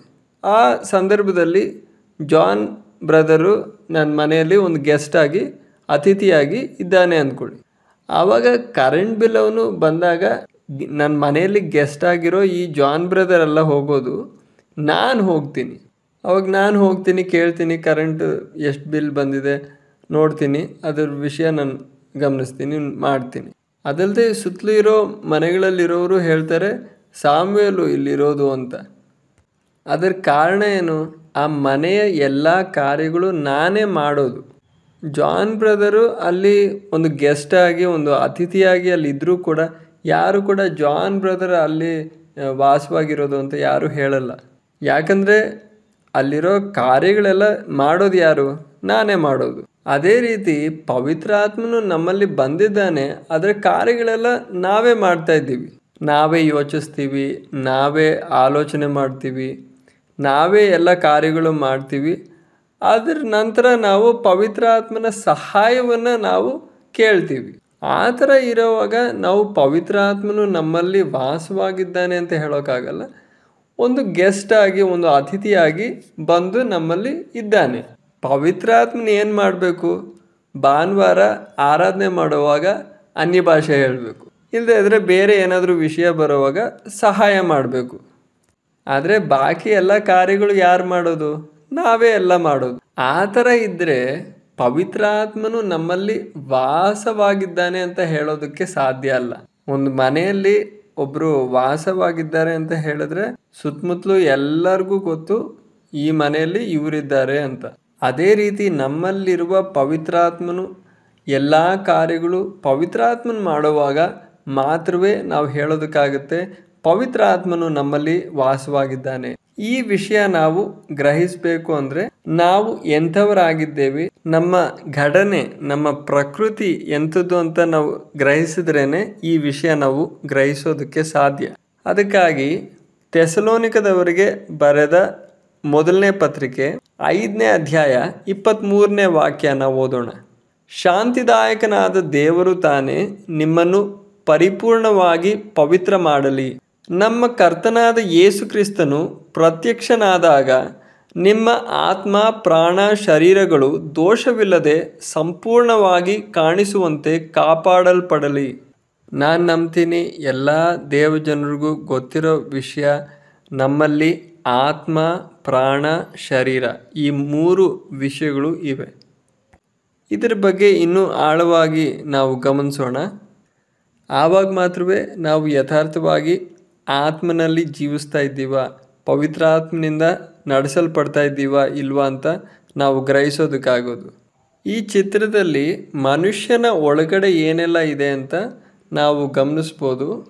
ಸೆಂಟರ್ನಲ್ಲಿ, ಕೇಂದ್ರದಲ್ಲಿ ನಾವು ಕಾಣೋದು ಆರೆಂಜ್ ಬಣ್ಣದಲ್ಲಿ ದೇವರ ಸ್ವರೂಪ ಮತ್ತು ಹೋಲಿಕೆ. ಅದರ ನಂತರ ಅರಿಶಿಣ ಬಣ್ಣದಲ್ಲಿ ಅಥವಾ ಯೆಲ್ಲೋ ಕಲರ್ನಲ್ಲಿ ನಾವು ನೋಡೋದು ಮನುಷ್ಯನ ಆತ್ಮ. ಅದರ ನಂತರ ಬ್ಲೂ ಕಲರ್ನಲ್ಲಿ, ನೀಲಿ ಬಣ್ಣದಲ್ಲಿರೋ ಪ್ರಾಣ. ಅದರ ನಂತರ ಹೊರಗಡೆ ನೀವು ನೋಡೋದು ಹಸಿರು ಬಣ್ಣದಲ್ಲಿ, ಗ್ರೀನ್ ಕಲರ್ನಲ್ಲಿ ನೋಡೋದು ಬಾಡಿ ಅಥವಾ ಶರೀರ. ದೇವರು ಆದಾಮನನ್ನು ಉಂಟು ಮಾಡಿದಾಗ ಮಣ್ಣಿನ ಒಂದು ರೂಪವನ್ನು ಉಂಟು ಮಾಡಿ ಅದರ ಆ ರೂಪದ ಮೂಗಿನಲ್ಲಿ ಜೀವಶ್ವಾಸವನ್ನು ಊದಿದಾಗ ಅವನೊಳಗಡೆ ದೇವರ ಸ್ವರೂಪ ಮತ್ತು ಹೋಲಿಕೆ ಪ್ರವೇಶಿಸ್ತು. ಅದಲ್ಲದೆ ಆತನ ಆತ್ಮ ಮತ್ತು ಪ್ರಾಣ ಉಂಟಾಯಿತು. ಈ ರೀತಿಯಾಗಿ ಮನುಷ್ಯ ಒಬ್ಬ ಜೀವಿಸುವ ಒಬ್ಬ ವ್ಯಕ್ತಿಯಾಗಿ ಉಂಟಾದನು. ನಮ್ಮ ಆತ್ಮದಲ್ಲಿರುವ ಘಟಕಗಳು ಅಥವಾ ಭಾಗಗಳು ಅಥವಾ ಅಂಗಗಳು ಏನೇನೆಂದರೆ, ಮೊದಲನೇದಾಗಿ ಮನಸ್ಸಾಕ್ಷಿ ಅಥವಾ ಕಾನ್ಷನ್ಸ್. ನಮ್ಮೆಲ್ಲರ ಆತ್ಮದಲ್ಲಿರುವ ಮೊದಲನೇ ಘಟಕ ಮನಸ್ಸಾಕ್ಷಿ ಅಥವಾ ಕಾನ್ಷನ್ಸ್. ಅದರ ನಂತರ ಎರಡನೇದಾಗಿ ನಮ್ಮಲ್ಲಿ, ನಮ್ಮ ಆತ್ಮದಲ್ಲಿ ಇಂಟ್ಯುವೇಷನ್ ಇದೆ ಅಥವಾ ಅಂತರ್ಜ್ಞಾನ. ಅದರ ನಂತರ ಮೂರನೇದಾಗಿ ಫೆಲೋಶಿಪ್ ಅಥವಾ ಅನ್ಯೋನ್ಯತೆ. ಆಗ ನಮ್ಮ ಆತ್ಮದಲ್ಲಿ 3 ಮುಖ್ಯವಾದ ಘಟಕಗಳು ಅಥವಾ ಅಂಗಗಳಿವೆ. ಮೊದಲನೇದಾಗಿ ಮನಸ್ಸಾಕ್ಷಿ ಅಥವಾ ಕಾನ್ಷನ್ಸ್. ಅದರ ನಂತರ ಎರಡನೇದಾಗಿ ಅಂತರ್ಜ್ಞಾನ ಅಥವಾ ಇಂಟ್ಯುವೇಷನ್. ಅದರ ನಂತರ ಮೂರನೇದಾಗಿ ಅನ್ಯೋನ್ಯತೆ ಅಥವಾ ಫೆಲೋಶಿಪ್. ಈಗ ಮನುಷ್ಯನ ಆತ್ಮದಲ್ಲಿ ಅಂದರೆ ನಮ್ಮ ಆತ್ಮದಲ್ಲಿರುವ ಮೊದಲನೇ ಅಂಗವಾದ, ಮೊದಲನೇ ಘಟಕವಾದ ಮನಸ್ಸಾಕ್ಷಿಯನ್ನು ನಾವು ಸೂಕ್ಷ್ಮವಾಗಿ ಆಳವಾಗಿ ಗಮನಿಸೋಣ. ಮನಸ್ಸಾಕ್ಷಿಯು ವಿವೇಚಿಸುವ ಅಂಗವಾಗಿದೆ. ಅಂದರೆ ನಮ್ಮ ಮನಸ್ಸಾಕ್ಷಿ ಏನು ಸರಿ ಏನು ತಪ್ಪು ಅಂತ ವಿವೇಚಿಸುತ್ತೆ. ಮನಸ್ಸಾಕ್ಷಿಯು ಸರಿ ಮತ್ತು ತಪ್ಪು ಎಂಬುದಾಗಿ ವಿವೇಚಿಸುವಂಥದ್ದು ಮನಸ್ಸಿನಲ್ಲಿರುವ ಜ್ಞಾನದ ಪ್ರಭಾವದಿಂದ ಅಲ್ಲ, ಬದಲಿಗೆ ಅದು ತನ್ನಷ್ಟಕ್ಕೆ ತನ್ನದೇ ಆದ ನೇರವಾದ ತೀರ್ಪನ್ನು ಮಾಡುವಂಥದ್ದು. ಅಂದರೆ ನಮ್ಮ ಮನಸ್ಸಿನಲ್ಲಿರುವ ಜ್ಞಾನದ ಪ್ರಭಾವದಿಂದ ಅಲ್ಲ ನಮ್ಮ ಮನಸ್ಸಾಕ್ಷಿ ಏನು ಸರಿ ಏನು ತಪ್ಪು ಅಂತ ತೀರ್ಮಾನಿಸೋದು. ಅದಕ್ಕೆ ಬದಲಿಗೆ ತನ್ನಷ್ಟಕ್ಕೆ ತನ್ನದೇ ಆದ ನೇರವಾದ ಒಂದು ತೀರ್ಪನ್ನು ಮನಸ್ಸಾಕ್ಷಿ ಮಾಡುತ್ತೆ, ಏನು ಸರಿ ಏನು ತಪ್ಪು ಅಂತ. ಅದು ನಮ್ಮ ಜ್ಞಾನದ ಪ್ರಭಾವದಿಂದ ಅಲ್ಲ. ಅನೇಕ ಬಾರಿ ನಾವು ನಮ್ಮ ಆಲೋಚನೆಯ ಪ್ರಕಾರ ಸರಿ ಎಂದು ಭಾವಿಸುವ ಸಂಗತಿಗಳನ್ನು ಕೂಡ ಮನಸ್ಸಾಕ್ಷಿಯು ತಪ್ಪೆಂದು ತೀರ್ಪು ಮಾಡುತ್ತದೆ. ಎಷ್ಟೋ ಸಾರಿ ನಮ್ಮ ಜ್ಞಾನ ಹೇಳುತ್ತೆ ಇದು ಸರಿ ಅಂತ, ಇದೇನು ಪರವಾಗಿಲ್ಲ ಅಂತ ಹೇಳುತ್ತೆ. ಆದರೆ ನಮ್ಮ ಮನಸ್ಸಾಕ್ಷಿ ಅದಕ್ಕೆ ಒಳಪಡಲ್ಲ. ನಮ್ಮ ಮನಸ್ಸು ನಮ್ಮ ಬುದ್ಧಿ ಈ ವಿಷಯ ಪರವಾಗಿಲ್ಲ ಸರಿ ಅಂತ ಹೇಳಿದ್ರು ನಮ್ಮ ಮನಸ್ಸಾಕ್ಷಿ ಅದನ್ನು ಖಂಡಿಸುತ್ತೆ. ಬಹುತೇಕವಾಗಿ ಮನಸ್ಸಾಕ್ಷಿಯು ಸ್ವತಂತ್ರವಾಗಿಯೂ ಮತ್ತು ನೇರವಾಗಿಯೂ ಕೆಲಸ ಮಾಡುತ್ತದೆ. ಅಂದರೆ ನಮ್ಮ ಮನಸ್ಸಾಕ್ಷಿಯ ಕಾರ್ಯ ಬಹುತೇಕವಾಗಿ ಸ್ವತಂತ್ರವಾಗಿರುತ್ತೆ, ನೇರವಾಗಿರುತ್ತೆ. ಅದು ಹೊರಗಿನ ಒಡಂಬಡಿಸುವ ವಿಷಯಗಳ ಪ್ರಭಾವಕ್ಕೆ ಒಳಗಾಗುವುದಿಲ್ಲ. ಅಂದರೆ ಹೊರಗಿನ ಸಂಗತಿಗಳ ಪ್ರಭಾವದಿಂದ ಅಲ್ಲ ಮನಸ್ಸಾಕ್ಷಿ ಕಾರ್ಯ ಮಾಡೋದು. ಒಬ್ಬ ವ್ಯಕ್ತಿಯು ತನ್ನ ನಡತೆಯಲ್ಲಿ ತಪ್ಪು ಮಾಡುವಾಗ ಅವನ ಮನಸ್ಸಾಕ್ಷಿಯು ಅವನಿಗೆ ದೋಷಾರೋಪಣೆ ಉಂಟು ಮಾಡುತ್ತದೆ. ನಾವು ತಪ್ಪು ಮಾಡುವಾಗ ನಮ್ಮ ಮನಸ್ಸಾಕ್ಷಿ ನಮಗೆ ದೋಷಾರೋಪಣೆ ನಮ್ಮ ಮನಸ್ಸಲ್ಲಿ ಉಂಟು ಮಾಡುತ್ತೆ. ನಾವು ತಪ್ಪು ಮಾಡ್ತಾ ಇದ್ದೀವಿ ಅಂತ ನಮಗೆ ಎಚ್ಚರಿಕೆ ಉಂಟಾಗುತ್ತೆ. ದೇವರು ಮನುಷ್ಯನೊಂದಿಗೆ ಮನಸ್ಸಾಕ್ಷಿಯ ಮೂಲಕ ವ್ಯವಹರಿಸುತ್ತಾನೆ. ನಾವು ನಮ್ಮ ಮನಸ್ಸಾಕ್ಷಿ ಪ್ರಕಾರ ನಾವು ನಡೀತಾ ಇದ್ದೀವ ಇಲ್ವಾ, ನಾವು ನಮ್ಮ ಮನಸ್ಸಾಕ್ಷಿ ಇದು ಸರಿ ಇದು ತಪ್ಪು ಅಂತ ಹೇಳುವಾಗ ಯಾವ ರೀತಿ ನಾವು ನಡ್ಕೊಳ್ತೀವಿ, ಅದರ ಪ್ರಕಾರ ಅದರ ಬೆಳಕಲ್ಲಿ ದೇವರು ನಮ್ಮ ಜೊತೆ ವ್ಯವಹರಿಸ್ತಾನೆ. ನಿಮಗೆ ಗೊತ್ತಿರುತ್ತಲ್ವಾ, ಪೊಲೀಸವರು ಲೈ ಡಿಟೆಕ್ಟಿಂಗ್ ಟೆಸ್ಟ್ ಅಂತ ಒಂದು ಟೆಸ್ಟನ್ನು ಉಪಯೋಗಿಸ್ತಾರೆ. ಅದಲ್ಲದೆ ಬ್ರೈನ್ ಮ್ಯಾಪಿಂಗ್ ಟೆಸ್ಟ್ ಅಂತಲೂ ಒಂದು ಟೆಸ್ಟ್ ಇದೆ. ಒಬ್ಬ ಅಪರಾಧಿಯನ್ನು ಹಿಡಿದು ಜೈಲಿಗೆ ಕರ್ಕೊಂಡು ಬರ್ತಾರೆ. ಅವನ್ನ ಸ್ವಲ್ಪ ಹೊಡೆಯೋವಾಗ, ಸ್ವಲ್ಪ ಏಟು ತಿನ್ನೋವಾಗ ಅವನು ಸ್ವಲ್ಪ ಸತ್ಯ ಹೇಳ್ತಾನೆ.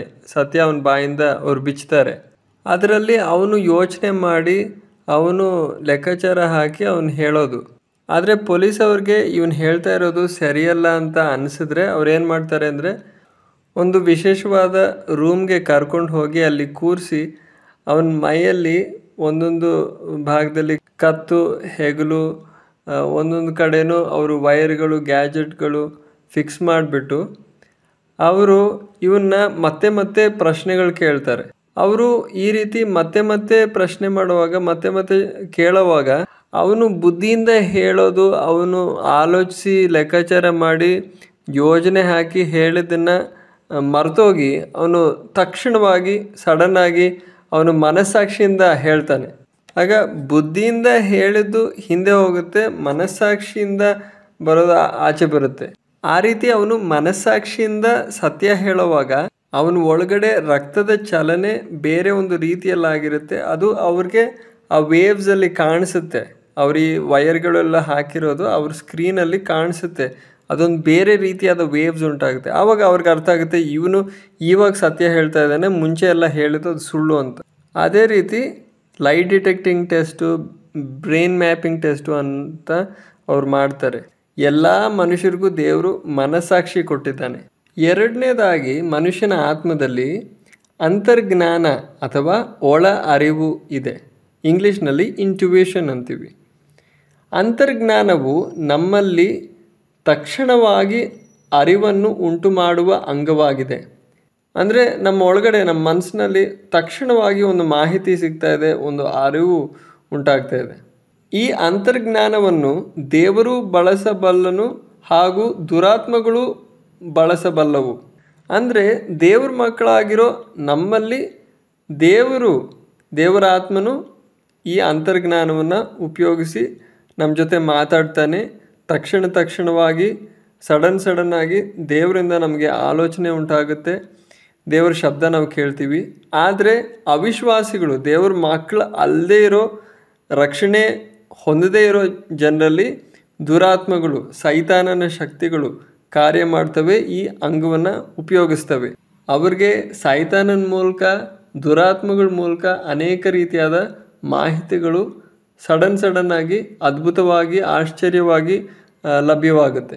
ಮನುಷ್ಯನು ದೇವರು ಯಾರೆಂದು ಅಂತರ್ಜ್ಞಾನದ ಮೂಲಕ ಅರಿತುಕೊಳ್ಳುತ್ತಾನೆ. ಅಂದರೆ ಮನುಷ್ಯ ದೇವರು ಯಾರು, ದೇವರನ್ನ ಗುರುತಿಸೋದು, ತಿಳ್ಕೊಳ್ಳೋದು ಈ ಅಂತರ್ಜ್ಞಾನದ ಮೂಲಕವಾಗಿದೆ. ಮೂರನೇದಾಗಿ ಮನುಷ್ಯನ ಆತ್ಮದಲ್ಲಿ ಅನ್ಯೋನ್ಯತೆ ಅಥವಾ ಫೆಲೋಶಿಪ್ ಎಂಬ ಅಂಗವೂ ಇದೆ. ಈ ಅಂಗದ ಮೂಲಕ ದೇವರೊಂದಿಗೆ ಅಥವಾ ದುರಾತ್ಮಗಳೊಂದಿಗೆ ಅನ್ಯೋನ್ಯತೆಯನ್ನು ಅನುಭವಿಸಬಹುದು. ಈ ಅಂಗದ ಮೂಲಕ ದೇವರೊಂದಿಗೆ ಅಥವಾ ದುರಾತ್ಮಗಳೊಂದಿಗೆ ಅನ್ಯೋನ್ಯತೆಯನ್ನು ಅನುಭವಿಸಬಹುದು. ಅಂದರೆ ಮನುಷ್ಯನ ಆತ್ಮದಲ್ಲಿ ಅನ್ಯೋನ್ಯತೆ ಅನುಭವಿಸುವ ಒಂದು ಸ್ಥಳವಿದೆ. ದೇವರ ಮಕ್ಕಳಲ್ಲಿ ಈ ಸ್ಥಳವನ್ನು ದೇವರು ಉಪಯೋಗಿಸ್ತಾನೆ, ಪವಿತ್ರಾತ್ಮನು ಉಪಯೋಗಿಸ್ತಾನೆ. ಆದರೆ ಅವಿಶ್ವಾಸಿಗಳಲ್ಲಿ, ದೇವ್ರ ಮಕ್ಕಳ ಅಲ್ಲದೇ ಇರೋ ಜನರಲ್ಲಿ ದುರಾತ್ಮಗಳು, ಸೈತಾನನು ಈ ಸ್ಥಳವನ್ನು ಉಪಯೋಗಿಸ್ತಾನೆ. ನೀವು ನೋಡಿರ್ತೀರ, ಮೆಡಿಟೇಷನ್ ಮಾಡೋರು, ಧ್ಯಾನ ಮಾಡೋರಲ್ಲಿ ಅವರು ಸ್ವಲ್ಪ ಹೊತ್ತು ಈ ರೀತಿ ಧ್ಯಾನ ಮಾಡ್ತಾ ಅವರಲ್ಲಿರುವ ಮನುಷ್ಯನ ಆತ್ಮವು ಅವರ ಹಣೆ ಹತ್ರ ಬರುತ್ತೆ, ಇಲ್ಲದಿದ್ದರೆ ಅವ್ರ ತಲೆ ಮೇಲೆ ಬರುತ್ತೆ. ಆವಾಗ ಹೊರಗಡೆ ಇರುವ ಆತ್ಮಗಳ ಜೊತೆ ಅವ್ರಿಗೆ ಸಂಪರ್ಕ ಉಂಟಾಗುತ್ತೆ. ಆವಾಗ ಅದ್ಭುತವಾಗಿರೋ ಅನುಭವಗಳು ಅವರು ಅನುಭವಿಸ್ತಾರೆ. ಅವರು ಅನೇಕ ರೀತಿಯಾದ ದರ್ಶನಗಳು ನೋಡ್ತಾರೆ. ಅವರು ಗಾಳಿಯಲ್ಲಿ ಹಾರಾಡೋ ಥರ ಅನುಭವ ಉಂಟಾಗುತ್ತೆ. ಅವ್ರಿಗೆ ತುಂಬ ಸಂತೋಷ ಅನುಭವ ಪಡುತ್ತೆ. ಈ ರೀತಿಯಾದ ಕಾರ್ಯಗಳು ಫೆಲೋಶಿಪ್ ಮೂಲಕ, ಅನ್ಯೋನ್ಯತೆ ಎಂಬ ಈ ಸ್ಥಳದ ಮೂಲಕ, ಈ ಅಂಗದ ಮೂಲಕ ನಡೆಯುತ್ತೆ. ಇದರ ನಂತರ ಮನುಷ್ಯನ ಆತ್ಮವನ್ನು ನಾವು ಗಮನಿಸಿದ್ವಿ. ಎರಡನೇದಾಗಿ ಮನುಷ್ಯನಲ್ಲಿ ಪ್ರಾಣ ಇದೆ. ಈ ಅಂಗವನ್ನು ನಾವು ಚೆನ್ನಾಗಿ ಅರ್ಥ ಮಾಡ್ಕೋಬೇಕು. ನಮ್ಮ ಪ್ರಾಣದಲ್ಲಿ ಮೊದಲನೇದಾಗಿ ಇಚ್ಛಾಶಕ್ತಿ ಇದೆ, ಅಂದರೆ ದ ವಿಲ್. ಇಚ್ಛಾಶಕ್ತಿಯು ನಾವು ತೀರ್ಮಾನ ಮಾಡಲು ಸಹಾಯ ಮಾಡುವ ಅಂಗವಾಗಿದೆ. ಇಚ್ಛಾಶಕ್ತಿಯ ಮೂಲಕ ನಾವು ತೀರ್ಮಾನ ಮಾಡ್ತೀವಿ, ನಾವು ಮಾಡಬೇಕಾ ಮಾಡಬಾರ್ದ ಅಂತ ನಾವು ತೀರ್ಮಾನ ಮಾಡ್ತೀವಿ. ಇದರಲ್ಲಿ ತೀರ್ಮಾನಗಳನ್ನು ಮಾಡುವ ಸಾಮರ್ಥ್ಯವು ಅಡಗಿದೆ. ಈ ಅಂಗವು ಒಂದು ಸಂಗತಿಯನ್ನು ಮಾಡಬೇಕೋ ಮಾಡಬಾರದೋ ಎಂದು ನಿರ್ಧರಿಸುವಂಥದ್ದಾಗಿದೆ. ಇಚ್ಛಾಶಕ್ತಿ ಇಲ್ಲದೇ ಇದ್ದಲ್ಲಿ ಮನುಷ್ಯನು ಒಂದು ಯಂತ್ರದಂತೆ ಇರುತ್ತಾನೆ. ಉದಾಹರಣೆಗೆ, ನಿಮ್ಮಲ್ಲಿ ಕೆಲವರಿಗೆ ಕಾರ್ ಇರುತ್ತೆ, ಇಲ್ಲರೆ ಕೆಲವರಿಗೆ ಸ್ಕೂಟರ್ ಇರುತ್ತೆ. ಒಂದು ವೇಳೆ ನೀವು ಸ್ಕೂಟರ್ ಸ್ಟಾರ್ಟ್ ಮಾಡಿದ್ರಿ, ಅದನ್ನು ಹಾಗೇ ಬಿಟ್ಬಿಟ್ರೆ ಅದು ಹಾಗೇ ಓಡ್ತಾ ಇರುತ್ತೆ. ಪೆಟ್ರೋಲ್ ಮುಗಿಯೋವರೆಗೂ ಹಾಗೇ ಓಡ್ತಾ ಇರುತ್ತೆ. ಆ ಸ್ಕೂಟ್ರ್ ನಿಲ್ಲಲ್ಲ, ಆ ಸ್ಕೂಟ್ರು ಆಫ್ ಆಗಲ್ಲ. ಸ್ಕೂಟ್ರು ಯೋಚನೆ ಮಾಡೋದಕ್ಕೆ ಸಾಮರ್ಥ್ಯ ಇಲ್ಲ. ನಾನು ಎಲ್ಲೂ ಹೋಗ್ತಾ ಇಲ್ವಲ್ಲ, ನಾನು ಸುಮ್ಮನೆ ಏನಕ್ಕೆ ಎಂಜಿನ್ನು ನಡೆಸ್ತಾ ಇರಬೇಕಿತ್ತು, ಈ ರೀತಿ ಪೆಟ್ರೋಲ್ ಏನಕ್ಕೆ ಖರ್ಚು ಮಾಡಬೇಕು ಅಂತ ಯೋಚನೆ ಮಾಡೋಕ್ಕೆ ಅದಕ್ಕೆ ಸಾಮರ್ಥ್ಯ ಇಲ್ಲ. ಅದು ಹಾಗೆ ಓಡ್ತಾ ಇರುತ್ತೆ. ಅದೇ ರೀತಿ ನೀವು ಕಾರ್ ಆನ್ ಮಾಡಿದ್ರೆ, ಇಲ್ಲದ್ರೆ ನಿಮ್ಮ ಮನೆಗಳಲ್ಲಿ ಮಿಕ್ಸಿ ಇರುತ್ತೆ, ಮಿಕ್ಸಿ ಆನ್ ಮಾಡ್ತೀರ ಅಂದ್ಕೊಳ್ಳಿ. ನೀವು ಹಾಗೆ ಬಿಟ್ಬಿಟ್ರೆ ಅದರದ್ದು ಕೆಲಸ ಮುಗಿಸಿದ್ರೂ ಕೂಡ ಅದು ಹಾಗೇ ಸುತ್ತಾ ಇರುತ್ತೆ, ಹಾಗೇ ನಡೀತಾ ಇರುತ್ತೆ. ಅದು ನಾನೇನಕ್ಕೆ ಇನ್ನೂ ಸುತ್ತಬೇಕು, ಆಫ್ ಮಾಡಬೇಕಲ್ವಾ ಅಂತ ಅದಕ್ಕೆ ಯೋಚನೆ ಮಾಡೋದಕ್ಕೆ ಅದಕ್ಕೆ ಸಾಮರ್ಥ್ಯ ಇಲ್ಲ. ಅದೇ ರೀತಿ ಕೆಲವು ಮಕ್ಕಳಿಗೆ ಬ್ರಷಲ್ಲಿ ಪೇಸ್ಟ್ ಹಾಕಿ ಬ್ರಷ್ ಮಾಡೋಕೆ ಕೊಟ್ಟರೆ ಅವ್ರು ಬ್ರಷ್ ಮಾಡ್ತಾನೇ ಇರ್ತಾರೆ, ನಿಲ್ಲಿಸಲ್ಲ. ಅರ್ಧ ಗಂಟೆ ಆದಮೇಲೆ ನೋಡಿದ್ರೂ ಕೂಡ ಅವ್ರು ಹಾಗೆ ಬ್ರಷ್ ಮಾಡ್ತಾ ಇರ್ತಾರೆ. ಆಮೇಲೆ ಅವ್ರಿಗೆ ಹೇಳಬೇಕು ಮುಖ ತೊಳಿ ಅಂತ, ಮುಖ ತೊಳೆಯೋದು ಆವಾಗ ಶುರು ಮಾಡ್ತಾರೆ. ಅವ್ರನ್ನ ಹಾಗೆ ಬಿಟ್ಬಿಟ್ರೆ ಅದು ಮುಖ ತೊಳಿತಾನೇ ಇರ್ತಾರೆ. ಆ ರೀತಿ ಮಕ್ಕಳಲ್ಲಿ ಅವ್ರ ಬುದ್ಧಿ ಸರಿಯಾಗಿ ಕೆಲಸ ಮಾಡ್ತಾ ಇಲ್ಲ ಅಂದರೆ ಆ ರೀತಿ ನಡೆಯುತ್ತೆ. ಅದೇ ರೀತಿ ಮನುಷ್ಯನಲ್ಲಿ ಈ ತೀರ್ಮಾನಿಸುವ ಒಂದು ಸಾಮರ್ಥ್ಯ, ಇಚ್ಛಾಶಕ್ತಿ ಇಲ್ಲದೇ ಇದ್ದರೆ ಅವನು ಒಂದು ಮಿಷಿನ್ ಥರ ಇರ್ತಾನೆ, ಒಂದು ಯಂತ್ರದ ಥರ ಇರ್ತಾನೆ. ಎರಡನೇದಾಗಿ ನಮ್ಮ ಪ್ರಾಣದಲ್ಲಿ ಮನಸ್ಸು ಇದೆ. ಮನಸ್ಸು ಆಲೋಚಿಸುವಂತಹ ಅಂಗವಾಗಿದೆ. ಇದರಲ್ಲಿ ನಮ್ಮ ಬುದ್ಧಿಶಕ್ತಿ, ತಿಳುವಳಿಕೆ, ಜ್ಞಾನ ಮತ್ತು ನಮ್ಮ ಮಾನಸಿಕ ಸಾಮರ್ಥ್ಯದ ಎಲ್ಲ ವಿಷಯಗಳು ಅಡಗಿವೆ. ಮನುಷ್ಯನಿಗೆ ಮನಸ್ಸಿಲ್ಲದೆ ಹೋದಲ್ಲಿ ಆತನು ಸಂಪೂರ್ಣವಾಗಿ ಮೂರ್ಖನಾಗಿರುತ್ತಾನೆ. ನಾವು ತೀರ್ಮಾನ ಮಾಡೋದು ಇಚ್ಛಾಶಕ್ತಿಯಲ್ಲಾಗಿದ್ರೂ ಕೂಡ ಮನಸ್ಸಿನಲ್ಲಿ ಅದ್ರ ಬಗ್ಗೆ ನಾವು ಆಲೋಚಿಸ್ತೀವಿ. ಆಲೋಚನೆ ಮಾಡೋದು, ಯೋಚನೆ ಮಾಡೋದೆಲ್ಲ ನಾವು ನಮ್ಮ ಮನಸ್ಸಲ್ಲಿ ಮಾಡಿ ಅದರ ನಂತರ ನಾವು ನಮ್ಮ ಇಚ್ಛಾಶಕ್ತಿಯ ಮೂಲಕ ತೀರ್ಮಾನ ಮಾಡ್ತೀವಿ. ನಮ್ಮ ಮನಸ್ಸಿನಲ್ಲಿ ನಾವು ಯೋಚಿಸ್ತೀವಿ ಅದ್ರ ಬಗ್ಗೆ. ನಾನು ಅದನ್ನು ಮಾಡಬೇಕಾ ಇಲ್ವಾ, ಅದರಲ್ಲಿ ಏನು ಹಾನಿ ಉಂಟಾಗುತ್ತೆ, ಏನು ಲಾಭ ಇದೆ, ಲೆಕ್ಕಾಚಾರ ಹಾಕ್ತೀವಿ, ನಾವು ಯೋಚನೆ ಮಾಡ್ತೀವಿ, ಆಲೋಚಿಸ್ತೀವಿ. ಈ ಎಲ್ಲ ಕಾರ್ಯಗಳು ನಮ್ಮ ಮನಸ್ಸಿನಲ್ಲಿ ನಡೆಯುತ್ತೆ. ಅದಲ್ಲದೆ ಮೂರನೇದಾಗಿ ಮನುಷ್ಯನ ಪ್ರಾಣದಲ್ಲಿ ಭಾವನೆ ಎಂಬ ಅಂಗವಿದೆ.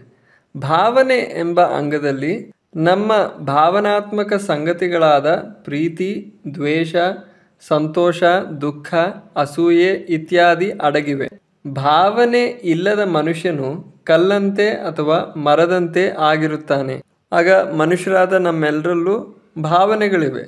ಪ್ರೀತಿಸೋದು, ದ್ವೇಷ ಮಾಡೋದು, ಸಂತೋಷ ಅನುಭವಿಸೋದು, ದುಃಖ ಪಡೋದು, ಅಸೂಯೆ ಉಂಟಾಗೋದು, ಇದೆಲ್ಲ ಈ ಕಾರ್ಯಗಳೆಲ್ಲ ನಮ್ಮ ಪ್ರಾಣದಲ್ಲಿರುವ ಈ ಭಾವನೆ ಎಂಬ ಅಂಗದಲ್ಲಿ ನಡೆಯೋ ಕಾರ್ಯಗಳು. ಈ ಭಾವನೆಗಳಿಲ್ಲದೆ ಇದ್ದರೆ ಮನುಷ್ಯ ಒಂದು ಮರದಂತೆ, ಒಂದು ಕಲ್ಲಂತೆ ಇರ್ತಾನೆ. ಆಗ ಮನುಷ್ಯನ ಪ್ರಾಣದಲ್ಲಿ 3 ಘಟಕಗಳು ಅಥವಾ ಅಂಗಗಳು ನಾವು ಗಮನಿಸಿದ್ವಿ. ಇಚ್ಛಾಶಕ್ತಿ, ಮನಸ್ಸು, ಭಾವನೆ. ಇಂಗ್ಲೀಷ್ನಲ್ಲಿ the will, the mind, the emotion. ಅದರ ನಂತರ ಮನುಷ್ಯನಲ್ಲಿ ಆತ್ಮ, ಪ್ರಾಣ ನಾವು ಗಮನಿಸಿದ್ವಿ. ಮೂರನೇದಾಗಿ ಶರೀರ. ನಮ್ಮೆಲ್ಲರಿಗೂ ಗೊತ್ತು, ಪಂಚೇಂದ್ರಿಯಗಳು ನಮ್ಮ ಶರೀರದಲ್ಲಿದೆ. ಕಣ್ಣುಗಳಿಂದ ನಾವು ನೋಡ್ತೀವಿ, ಕಿವಿಗಳಿಂದ ನಾವು ಕೇಳ್ತೀವಿ, ಮೂಗಿಂದ ನಾವು ಮೂಸ್ತೀವಿ, ನಾಲಿಗೆಯಿಂದ ನಾವು ರುಚಿ ನಮಗೆ ಗೊತ್ತಾಗುತ್ತೆ. ಅದಲ್ಲದೆ ಚರ್ಮದ ಮೂಲಕ ನಮಗೆ ಮುಟ್ಟಿದ್ರೆ ಗೊತ್ತಾಗುತ್ತೆ, ಸ್ಪರ್ಶ ನಮಗೆ ಅನುಭವ ಆಗುತ್ತೆ. ಈಗ ಇದೆಲ್ಲ ನಾವು ಕಲಿತ್ವಿ. ಇವಾಗ ಪವಿತ್ರಾತ್ಮನು ನಮ್ಮಲ್ಲಿ ಕಾರ್ಯ ಮಾಡುವಾಗ ಯಥಾರ್ಥವಾಗಿ ನಾವು ಪವಿತ್ರಾತ್ಮನ ಮೂಲಕ ಒಂದೊಂದು ಕಾರ್ಯವನ್ನು ಮಾಡ್ತಾ ಇದ್ದೀವ, ಅಥವಾ ನಾವೇ ನಮ್ಮ ಪ್ರಾಣದಲ್ಲಿರುವ ಈ ಇಚ್ಛಾಶಕ್ತಿ ಅಥವಾ ಮನಸ್ಸನ್ನು ಉಪಯೋಗಿಸಿ ನಾವೇ ತೀರ್ಮಾನ ಮಾಡಿ ನಾವು ಮಾಡ್ತಾ ಇದ್ದೀವ ಅಂತ ನಾವು ಗಮನಿಸೋದಕ್ಕೆ ಹೋಗ್ತಾ ಇದ್ದೀವಿ. ಒಂದೊಂದು ವಿಷಯ ನಾವು ಸ್ವಲ್ಪವಾಗಿ ನಾವು ಗಮನಿಸೋದಕ್ಕೆ ಹೋಗ್ತಾ ಇದ್ದೀವಿ. ಆವಾಗ ಮಾತ್ರ ನಮ್ಗೆ ಅರ್ಥ ಆಗೋದು ನಾವು ನಿಜವಾಗ್ಲೂ ಪವಿತ್ರಾತ್ಮನಿಂದ ನಡೆಸಲ್ಪಡ್ತಾ ಇದ್ದೀವ ಇಲ್ವಾ ಅಂತ. ಈಗ ನಾವು ಒಂದು ವಿಶೇಷವಾದ ಸಂಗತಿ ನಾವು ಗ್ರಹಿಸಬೇಕಾಗಿದೆ. ಏದೆನ್ ತೋಟದಲ್ಲಿ ಏನು ನಡೀತು ಅಂತ ನಾವು ಗ್ರಹಿಸಬೇಕಾಗಿದೆ. ಅದನ್ನು ನಾವು ಚೆನ್ನಾಗಿ ಅರ್ಥ ಮಾಡಿಕೊಂಡ್ರೆ ಮಾತ್ರ ನಮ್ಮ ಕ್ರೈಸ್ತ ಜೀವನದ ಯಥಾರ್ಥವಾದ ಮಾರ್ಗ ಏನು ಅಂತ ನಮಗೆ ಗೊತ್ತಾಗೋದು. ಏದೆನ್ ತೋಟದಲ್ಲಿ ಏನು ನಡೀತು ಅಂತ ಗ್ರಹಿಸೋದಕ್ಕಾಗಿ ನಾವು ಆದಿಕಾಂಡ 3ನೇ ಅಧ್ಯಾಯ 1ನೇ ವಾಕ್ಯದಿಂದ 6ನೇ ವಾಕ್ಯದವರೆಗೂ ನಾವು ಓದೋಣ.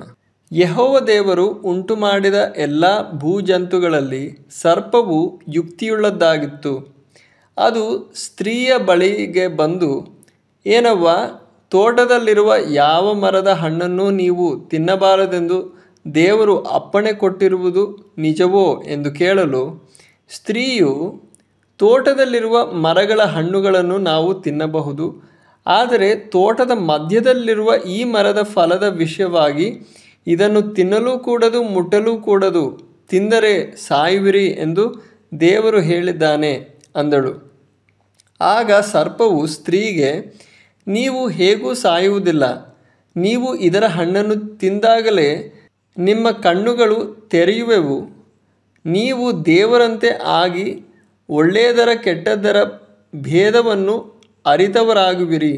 ಇದು ದೇವರಿಗೆ ಚೆನ್ನಾಗಿ ಗೊತ್ತುಂಟು ಅಂದಿತು. ಆಗ ಸ್ತ್ರೀಯು ಆ ಮರದ ಹಣ್ಣು ತಿನ್ನುವುದಕ್ಕೆ ಉತ್ತಮವಾಗಿಯೂ ನೋಡುವುದಕ್ಕೆ ರಮ್ಯವಾಗಿಯೂ ಜ್ಞಾನೋದಯಕ್ಕೆ ಅಪೇಕ್ಷಿಸತಕ್ಕದ್ದಾಗಿಯೂ ಇದೆ ಎಂದು ತಿಳಿದು ಅದನ್ನು ತೆಗೆದುಕೊಂಡು ತಿಂದಳು. ಸಂಗಡ ಇದ್ದ ಗಂಡನಿಗೂ ಕೊಡಲು ಅವನು ತಿಂದನು. ಈಗ ಈ ವಾಕ್ಯ ಭಾಗದ ಮೂಲಕ ನಿಮಗೆ ಏದೆನ್ ತೋಟದಲ್ಲಿ ಏನು ನಡೀತು ಅಂತ ನಿಮಗೆ ಸ್ವಲ್ಪ ಮಟ್ಟಕ್ಕೆ ಗೊತ್ತಿರುತ್ತೆ. ಆದರೆ ಅದನ್ನು ಇನ್ನೂ ಆಳವಾಗಿ ಸೂಕ್ಷ್ಮವಾಗಿ ನೀವು ಗ್ರಹಿಸಬೇಕಾಗಿದೆ, ತಿಳ್ಕೊಬೇಕಾಗಿದೆ. ಏದೆನ್ ತೋಟದಲ್ಲಿ ನಡೆದಿದ್ದೇನು?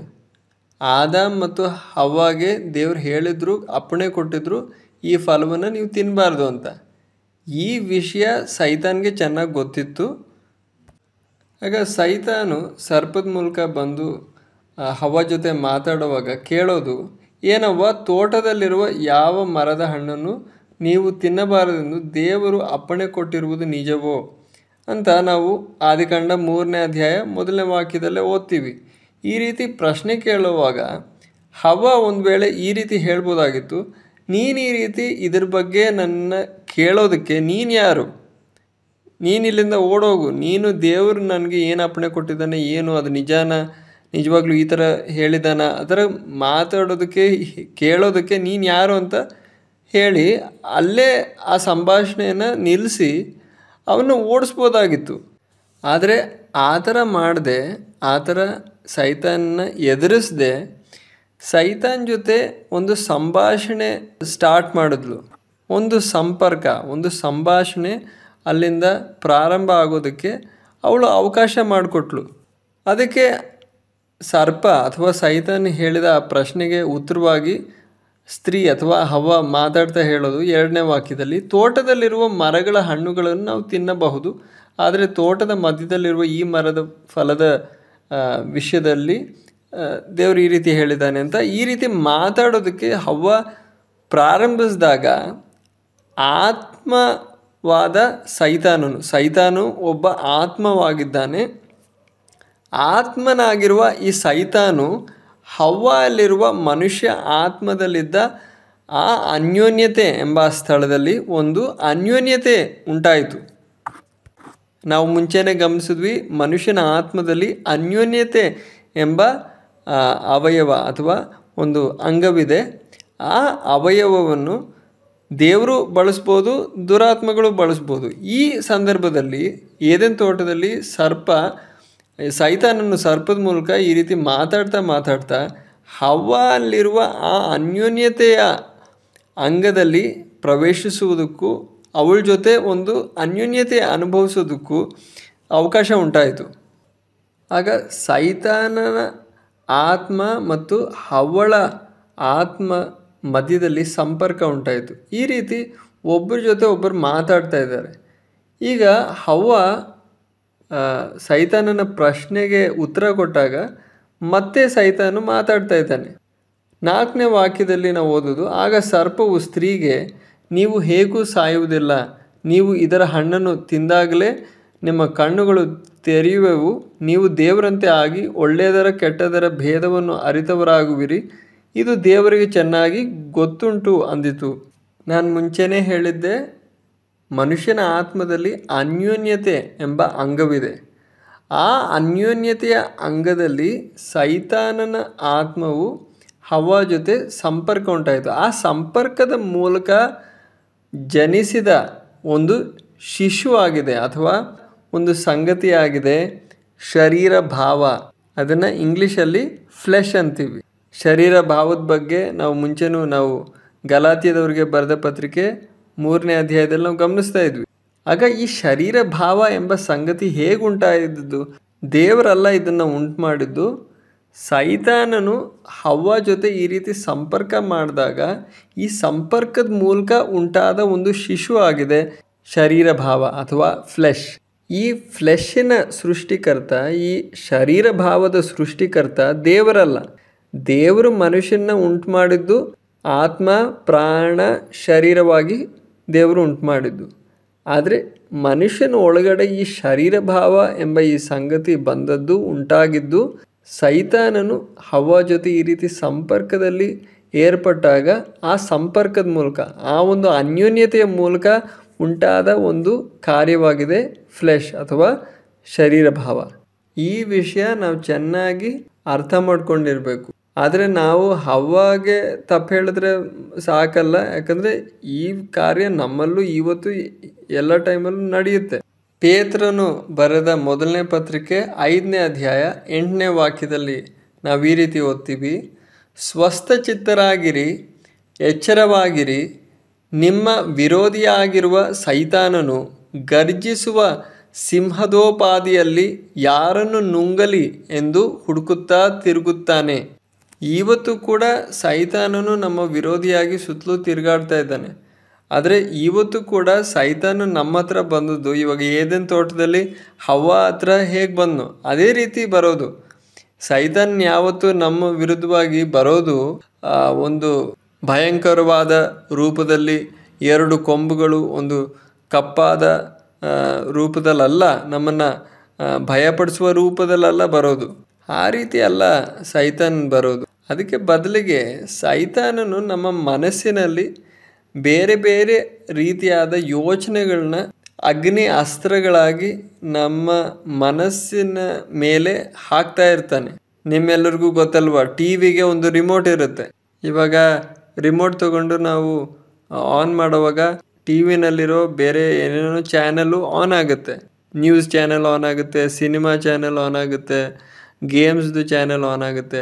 ಅದೇ ರೀತಿ ಸೈತಾನನು ನಮ್ಮ ಸುತ್ತಲೂ ಈ ಥರ ನಡೀತಾ ಒಂದೊಂದು ಚಾನಲ್ ಈ ಥರ ಆನ್ ಮಾಡೋಕ್ಕೆ ನೋಡ್ತಾನೆ. ಶರೀರದ ಆಸೆ ಅದೊಂದು ಚಾನಲ್ಲು, ಒಂದು ದೊಡ್ಡ ಮನೆ ಮಾಡಬೇಕು ಅಂತ ಒಂದು ಆಸೆ, ಹಣದ ಆಸೆ, ಈ ರೀತಿಯಾದ ಒಂದೊಂದು ಸಂಗತಿಗಳಿಂದ ನಮ್ಮನ್ನು ಪ್ರೇರೇಪಿಸೋದಕ್ಕೆ ಸೈತಾನು ಪ್ರಯತ್ನ ಪಡ್ತಾ ಇರ್ತಾನೆ.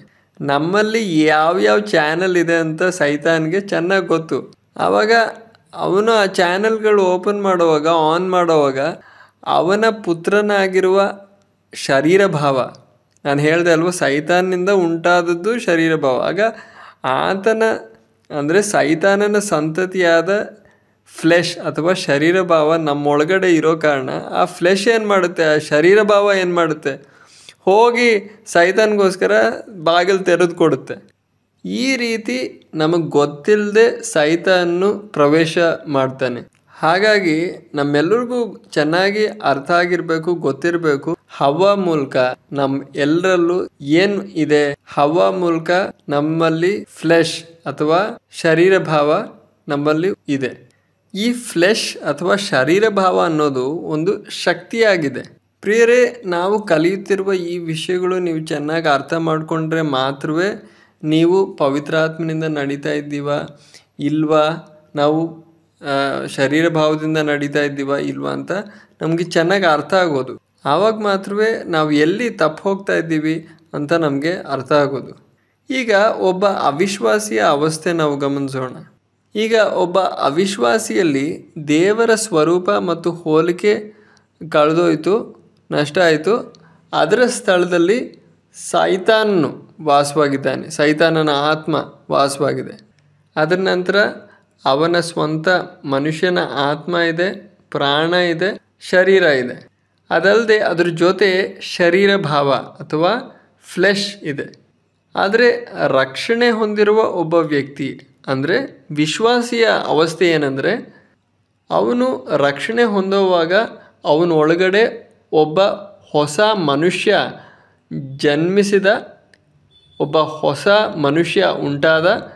ಅದಲ್ಲದೆ ಪವಿತ್ರಾತ್ಮನು ಒಳಗಿದ್ದಾನೆ, ಅವನಿಗೂ ಅವನ ಸ್ವಂತ ಮನುಷ್ಯ ಆತ್ಮ ಇದೆ, ಪ್ರಾಣ ಇದೆ, ಶರೀರ ಇದೆ.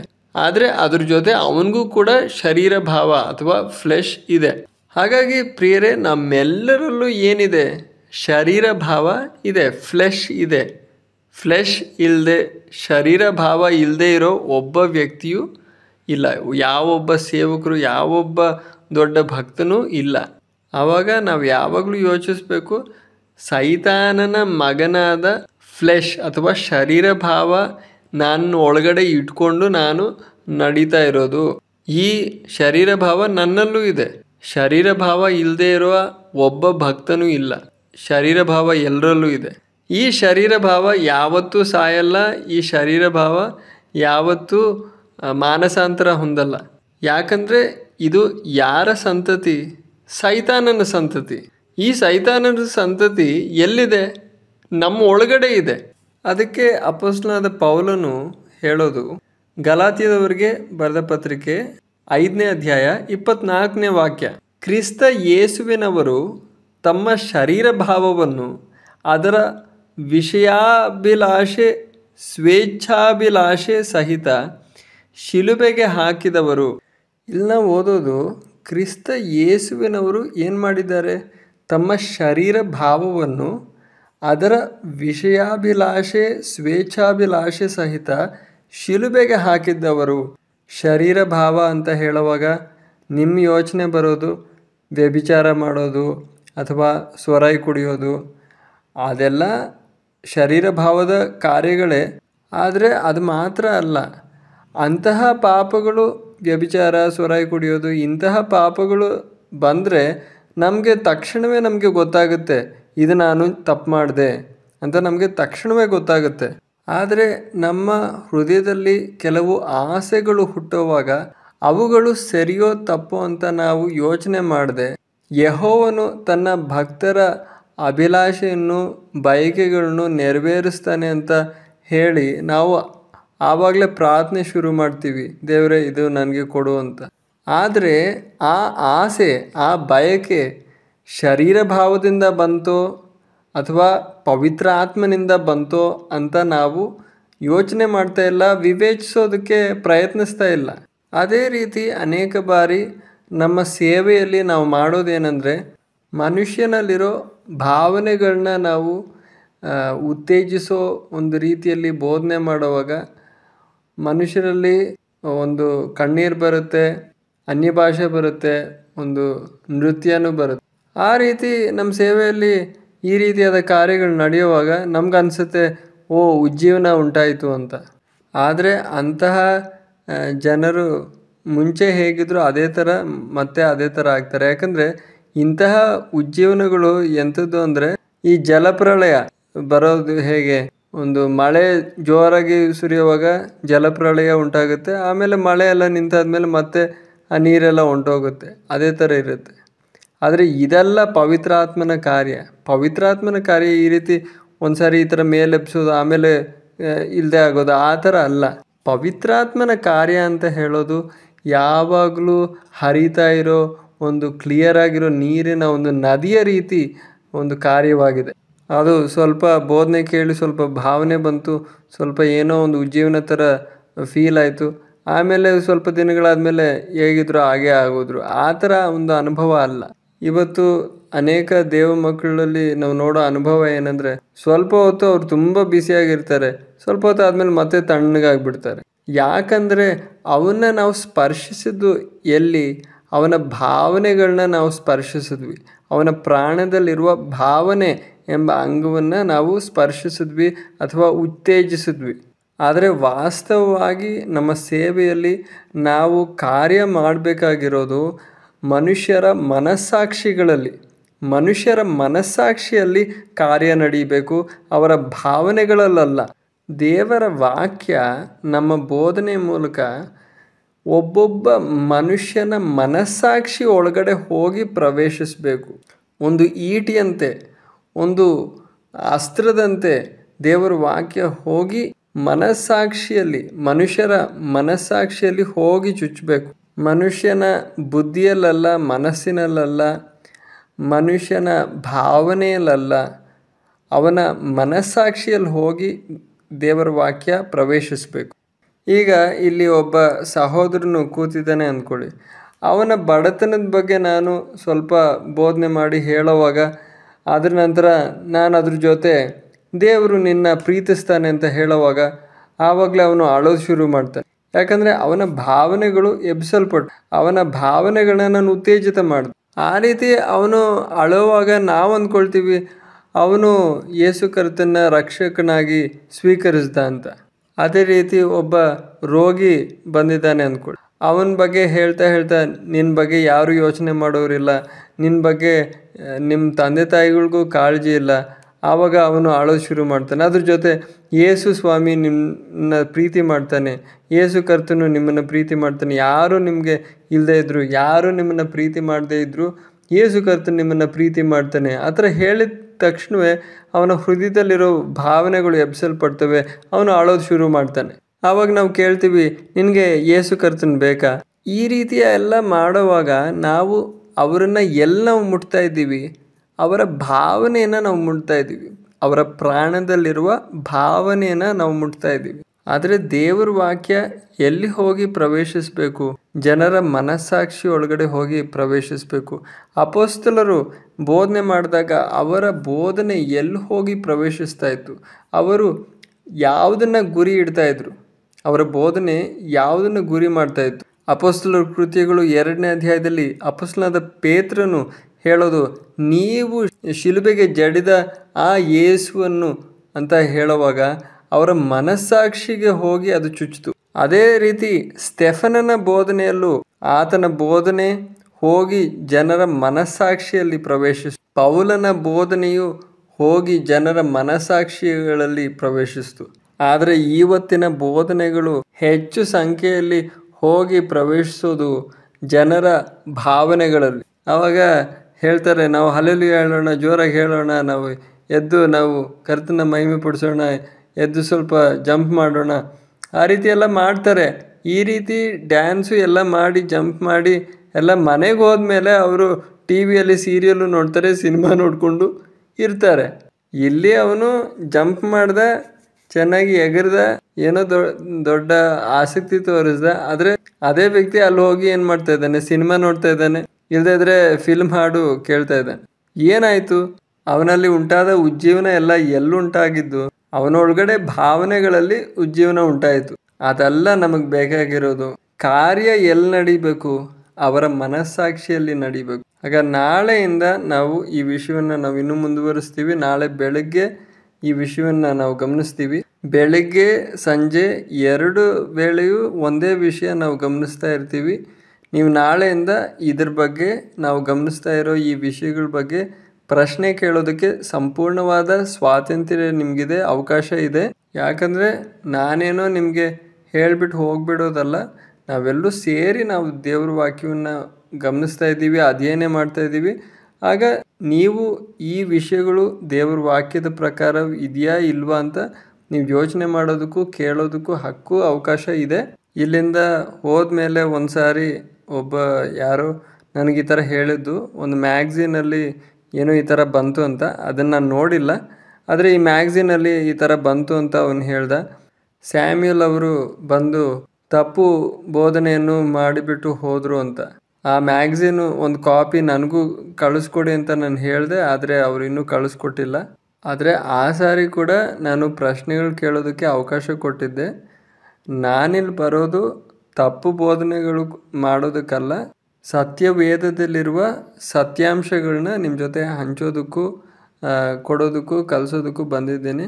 ಅದರಲ್ಲಿ ಏನಾದರೂ ನಿಮಗೆ ವಿಷಯ ತೋರಿದ್ರೆ, ಅದರಲ್ಲಿ ನನ್ನದೇ ಆದ ನನ್ನ ಸ್ವಂತ ವ್ಯಾಖ್ಯಾನ ನಾನು ಮಾಡ್ತಾಯಿದ್ರೆ, ಏನಾದರೂ ತಪ್ಪಾಗಿ ನಾನು ಹೇಳ್ತಾ ಇದ್ದರೆ, ನೀವು ನನ್ನ ಪ್ರಶ್ನಿಸೋದಕ್ಕೆ ಪೂರ್ಣ ಅವಕಾಶ ನಿಮಗಿದೆ, ಹಕ್ಕಿದೆ. ಆದ ಕಾರಣ ಎಲ್ಲ ದಿವಸಗಳಲ್ಲೂ, ಇವತ್ತೇನು ಮೊದಲನೇ ದಿನ ಅವಕಾಶ ಇರಲಿಲ್ಲ, ನಾಳೆಯಿಂದ ಇರೋ ಎಲ್ಲ ಕ್ಲಾಸ್ಗಳಲ್ಲೂ ಪ್ರಶ್ನೆಗಳು ಕೇಳೋದಕ್ಕೆ ಅವಕಾಶ ಇರುತ್ತೆ. ಮತ್ತೊಮ್ಮೆ ನಿಮ್ಮ ನೆನಪಿಗೆ ನಾನು ತರೋದಕ್ಕೆ ಬಯಸೋದು, ಇದು ನಿಮ್ಮ ಭಾವನೆಗಳನ್ನ ಎಬ್ಬಿಸಿ ಒಂದು ಉಜ್ಜೀವನವನ್ನು ಉಂಟು ಮಾಡೋದಕ್ಕಲ್ಲ ನಾವು ಮಾಡ್ತಾ ಇರೋ ಈ ಕಾರ್ಯ. ಅದಕ್ಕೆ ಬದಲಿಗೆ ನಾವು ಆಳವಾಗಿ ನಾವು ಅಗಿದು, ನಾವು ಬಂಡೆ ಕಲ್ಲನ್ನು ನಾವು ಕಂಡಿಡ್ದು ಆ ಬಂಡೆ ಕಲ್ಲಿನ ಮೇಲೆ ನಾವು ಸ್ಥಿರವಾಗಿ ನಮ್ಮ ಪಾದಗಳನ್ನ ಇಡೋದಕ್ಕೆ ನಾವು ನೋಡ್ತಾ ಇದ್ದೀವಿ. ಆಗ ನಾಳೆ ನೀವು ಬೆಳಗ್ಗೆ ಬರೋದಕ್ಕೆ ಆಗದೆ ಇದ್ದರೂ ಕೂಡ ನೀವು ಸಾಯಂಕಾಲ ಬಂದರೆ ಸಾಯಂಕಾಲದಲ್ಲೂ ನಿಮಗೆ ಅವಕಾಶ ಇರುತ್ತೆ ಕೇಳೋದಕ್ಕೆ. ನೀವು ನಿನ್ನೆ ಸಾಯಂಕಾಲ ಹೇಳ್ಕೊಟ್ಟಿರೋ ವಿಷಯದಲ್ಲಿ ನಮಗೊಂದು ಪ್ರಶ್ನೆ ಇದೆ ಅಂತ ನೀವು ಕೇಳ್ಬೋದು. ಯಾಕಂದರೆ ಏನೇ ವಿಷಯ ಆಗಿರಲಿ, ನೀವು ಇವಾಗ ಕೇಳಿದೆ ಆಮೇಲೆ ನಾನು ಹೋದ್ಮೇಲೆ ಹೇಳಿ ಏನು ಪ್ರಯೋಜನ ಇಲ್ವಲ್ಲ. ಇಲ್ಲಿ ನಾವು ಬಂದು ಈ ಮೀಟಿಂಗ್ಗಳು, ಬೈಬಲ್ ಕ್ಲಾಸ್ಗಳು ನಡೆಸೋದು ಒಂದು ಸಭೆ ಸ್ಥಾಪನೆ ಮಾಡೋದಕ್ಕಲ್ಲ, ಇಲ್ಲಿಂದ ಕಾಣಿಕೆ ಹಣ ತೊಗೊಂಡು ಹೋಗೋದಕ್ಕಲ್ಲ. ಕರ್ತನು ನಮ್ಮನ್ನು ಒತ್ತಾಯ ಮಾಡಿ ಆಜ್ಞೆ ಕೊಟ್ಟು ಅಪ್ಪಣೆ ಕೊಟ್ಟು ಕಳಿಸಿದ್ರಲ್ಲಿ ನಾವು ಬಂದಿದ್ದು. ಆ ರೀತಿ ಬಲವಂತ ಮಾಡಿದ್ದಕ್ಕೆ ನಾವೇನು ಮಾಡೋಕ್ಕಾಗಲ್ಲ, ಏನೂ ಮಾಡೋಕ್ಕಾಗಲ್ಲ, ನಾವು ಬರಲೇಬೇಕು. ಆ ರೀತಿ ನಾವು ಇಲ್ಲಿ ಬಂದದ್ದು. ಇಲ್ಲದೇ ಇದ್ದರೆ ನಾವು ಬರ್ತಾ ಇರಲಿಲ್ಲ. ನನ್ನ ಆರೋಗ್ಯನೂ ಅಷ್ಟು ಚೆನ್ನಾಗಿಲ್ಲ. ಅಲ್ಲೂ ತುಂಬ ಸೇವೆ ನಡೀತಾ ಇದೆ, ಇನ್ನೂ ಜೋರಾಗಿ ಸೇವೆ ಕಾರ್ಯಗಳು ಅಲ್ಲಿ ನಡೀತಾ ಇದೆ. ಆದರೂ ಕೂಡ ಕರ್ತನು ನನ್ನ ಒತ್ತಾಯ ಮಾಡಿದ್ದಕ್ಕೆ ನಾನು ಇಲ್ಲಿ ಬಂದಿದ್ದೇನೆ. ನಾನು ಒಂದು ದೊಡ್ಡ ಜನಸಮೂಹ ನಾನು ನಿರೀಕ್ಷಿಸ್ತಾ ಇಲ್ಲ.